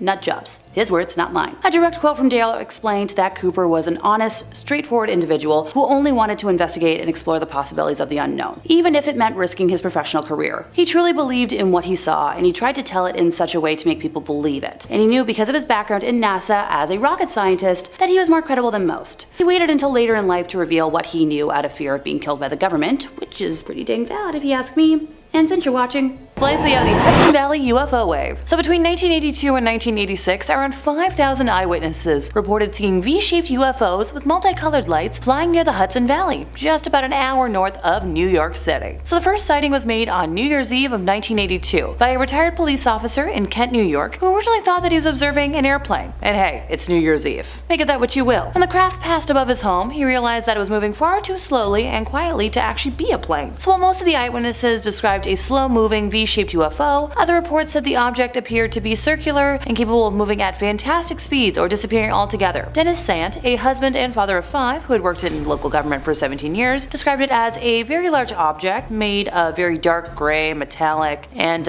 made no noise. The lights were iridescent, bright, and stood out in the sky, and they were 3-dimensional. It looked like a city of lights that hung in the sky. So Dennis and his family followed them until he was consumed by what he described as a feeling of fright. A few miles away, traffic screeched to a halt on Interstate 84 as a mysterious object hovered overhead. A police cruiser stopped in the middle of the road to radio in about this UFO. Ed Burns, a computer engineer and senior manager for IBM, was driving home on the Taconic Parkway and claimed that his radio was suddenly consumed by static. And when he leaned over to, adjust the dial, he saw the triangular ship. He said that the back had to be as large as a football field, and once again, there was no noise. On that same night, eyewitness reports indicated that the object was slowly moving north over the Hudson River Valley. 13 others saw it in Newcastle, and about 10 minutes later, Ed Burns and at least 20 motorists saw it near Millwood. 10 minutes after that, the phones began ringing off the hook in the police station at Yorktown, and didn't stop for hours. During another sighting, the UFO hovered about 30 feet above the Indian Point nuclear plant. The security supervisor was considering, kabooming the craft down before it disappeared from sight. A home video showing a light formation above Brewster, New York was taken on June 10th of 1984 by local resident Bob Pazzulli. The footage has since been looked at by a number of photographic experts who indicate that the movement of the object on the video seems to be one rigid object and not individual objects. Now, despite eyewitness reports and photographic evidence, the phenomenon was never properly explained. We have the Cash Landrum incident. So on December 29th of 1980, Betty Cash, Vicki Landrum, and Colby Landrum were driving home from a night out when they saw 23 unidentified helicopters surrounding a huge diamond-shaped object that was hovering above the trees. So this all started around 9 p.m. while they were driving on an isolated 2-lane road in dense woods and saw a light above some trees, but originally dismissed it as an airplane approaching Houston Intercontinental Airport. Hey, as someone who used to live near Pearson Airport, trust me, you'll learn to ignore planes. A few minutes later, they saw what they believed to be the same light as before, but now it was closer and brighter. They said that it came from a huge diamond-shaped object which hovered at about treetop level, and that its base was expelling flame and emitting significant heat. So Vicky told Betty to stop the car, fearing they would be burned if they got closer, and both ladies originally got out of the car to examine the object, but Colby was terrified. So Vicky returned to the car to comfort him, while Betty stayed outside and was mesmerized by the bizarre sight. The object has been described as intensely bright and a dull metallic silver, once again shaped like a huge upright diamond, about the size of a water tower, with its top and bottom cut off so that they were flat rather than pointed. Small blue lights ringed the center, and periodically over the next few minutes, flames shot out of the bottom, flaring outward to create the effect of a large cone. So picture that. Every time the fire dissipated though, the UFO floated a few feet more down the road. But when the flames blasted out again, the object kept moving. So Betty said she had to use her coat to protect her hand from being burned by the door handle when she finally got back into the car. When she touched the dashboard, Vicky claimed her hand pressed into the softened vinyl, leaving an imprint that was evident weeks later. Investigators did cite it as proof of their account, but sadly the photos have not made their way to the internet. The group said that the object then ascended over the treetops and rose higher in the sky, and that a group of helicopters approached it, surrounding it in tight formation. Like I mentioned before, the ladies counted 23 helicopters and later identified some of them as ones used by military forces worldwide. With the road now clear, Betty says she drove on, claiming to see glimpses of the object and the helicopters receding into the distance. And they said it lasted about 20 minutes. A Dayton police officer, Detective Lamar Walker, and his wife also claimed to have seen helicopters near the same area. The witnesses claimed that after the UFO and helicopters left, Betty took the other two home and then, went to bed for the evening. But that night, they reportedly all experienced similar symptoms, although Betty to a much greater degree.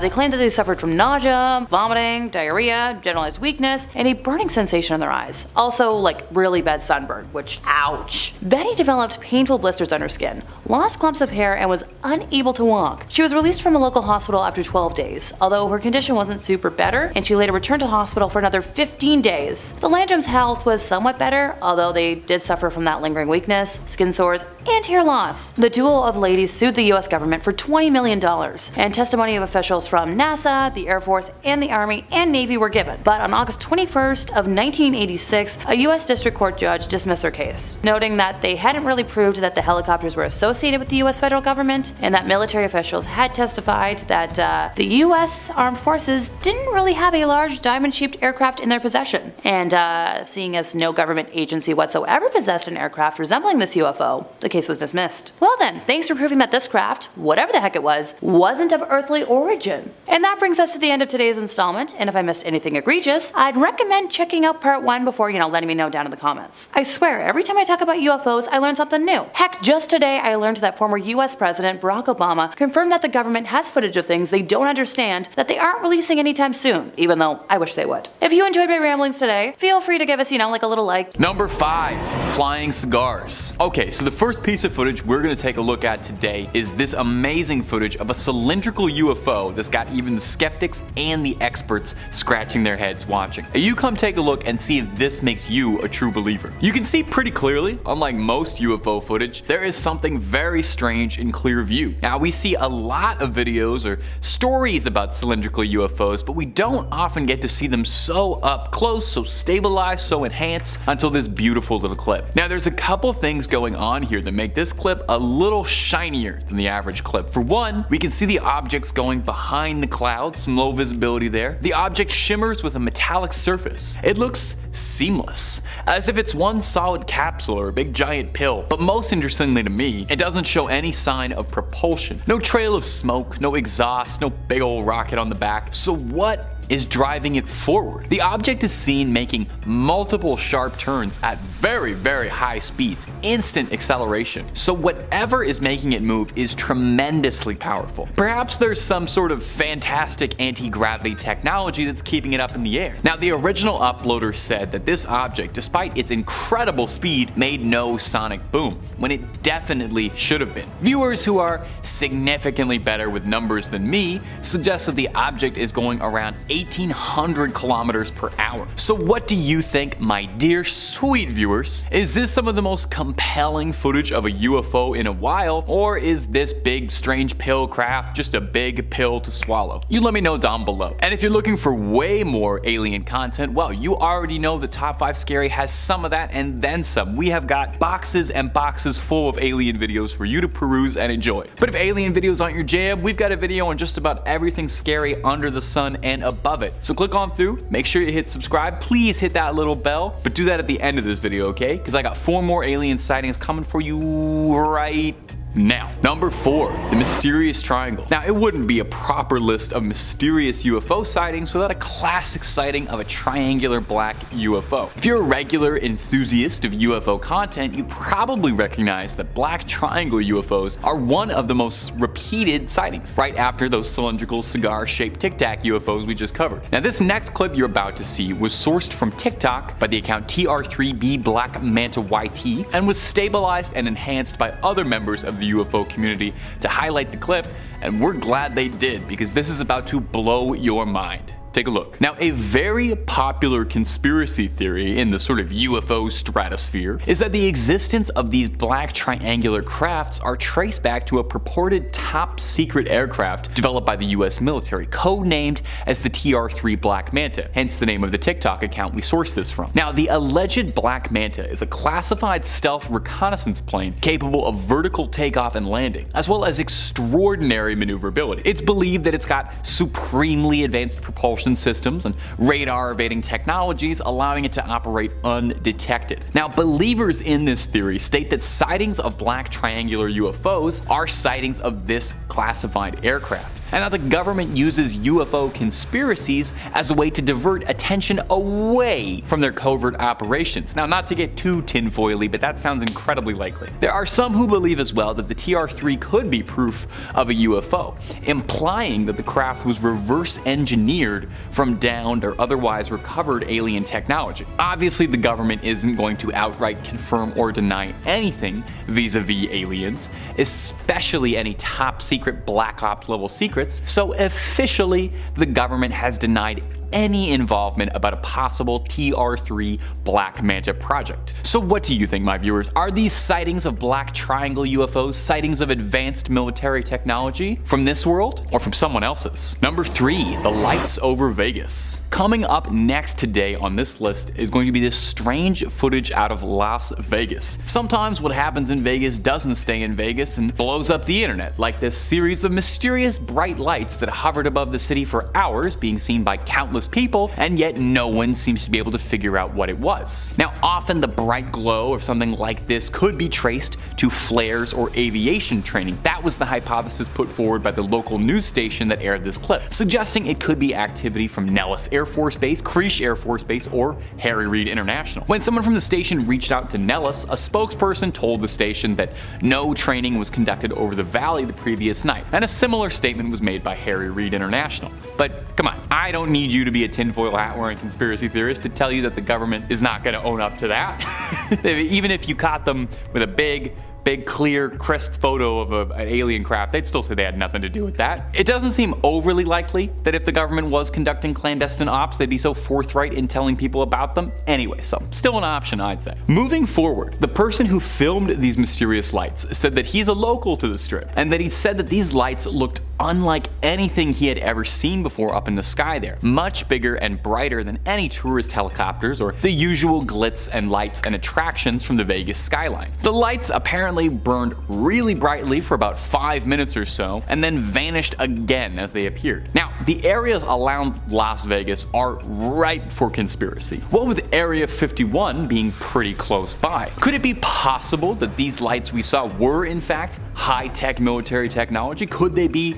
reverse engineered alien technology? Or could it just be a bunch of geese that all had Christmas lights wrapped around them? We may honestly never know. Number 2, the flying saucer over Phoenix. Coming up next today in our collection of UFO footage collected by average Joes on the ground is this sighting from Phoenix, Arizona of what looks to be a pretty clear-cut flying saucer flying sideways through the sky. Now, we've seen a cylinder, we've seen a triangle, and we've seen a series of strange floating lights, so I think it's high time that we round out the collection of UFO footage by adding in a flying saucer, the most classic of all UFO sightings. You close your eyes, you imagine a UFO, you probably imagine a little flying saucer, a little glass bubble, a little green guy in there. In this clip, we can see some vaguely disc, saucer-like effigy hurtling through the sky at a rapid speed. Now, unfortunately, this clip is a bit older and came at a time before 4K cameras were the norm, and so we can downright count the pixels on the screen. It's like a vintage throwback. It's hard to make out exactly what's happening in the clip, and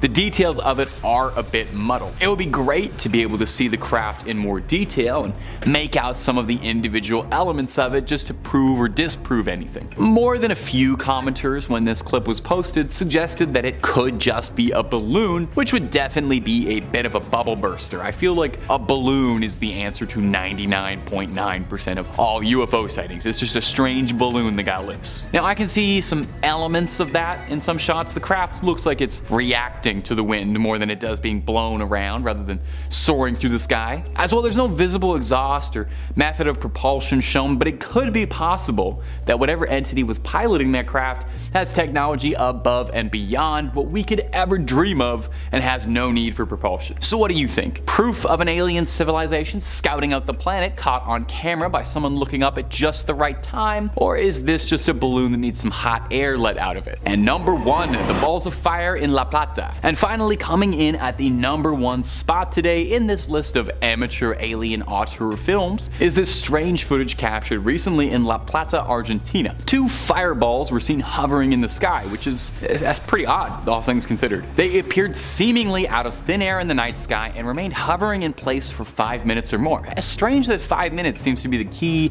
amount of time that fireballs hang up in the sky. At the time of the sighting of the fireballs, there were no storms, it's a clear night, and these fiery red flares light up the night sky like they're gigantic evil eyes staring down at us. Very imposing. We could see tons and tons of people coming out to take photos and gawk and try to figure out what was happening, so this isn't a one-off camera glitch or someone getting crafty with CGI. We've got loads of eyewitnesses accounting for this. Now, some skeptics have suggested that this could be rocket vapor or something left over from a Starlink operation. Now, maybe it's because I'm not a rocket scientist, I'm just a YouTube host, sort of, but I'm not convinced. Many reports flooded in around this one particular incident, with residents all describing them as shining fireballs in the night sky. Well, local government tried to come forward with an explanation, believing that it came from a petrochemical plant, with the leading explanation being that the flames were from 2 catalytic units in the plant, causing a flare for a short period of time. Now, despite that being the official story, there are of course still some skeptics who think that's just a convenient cover-up to prevent local residents from getting their hands too close to the actual truth, with some locals claiming they've seen lights from the plant before and they're never that bright or that high up in the night sky. So, like all the other ones, I will leave it up to you. These mysterious balls of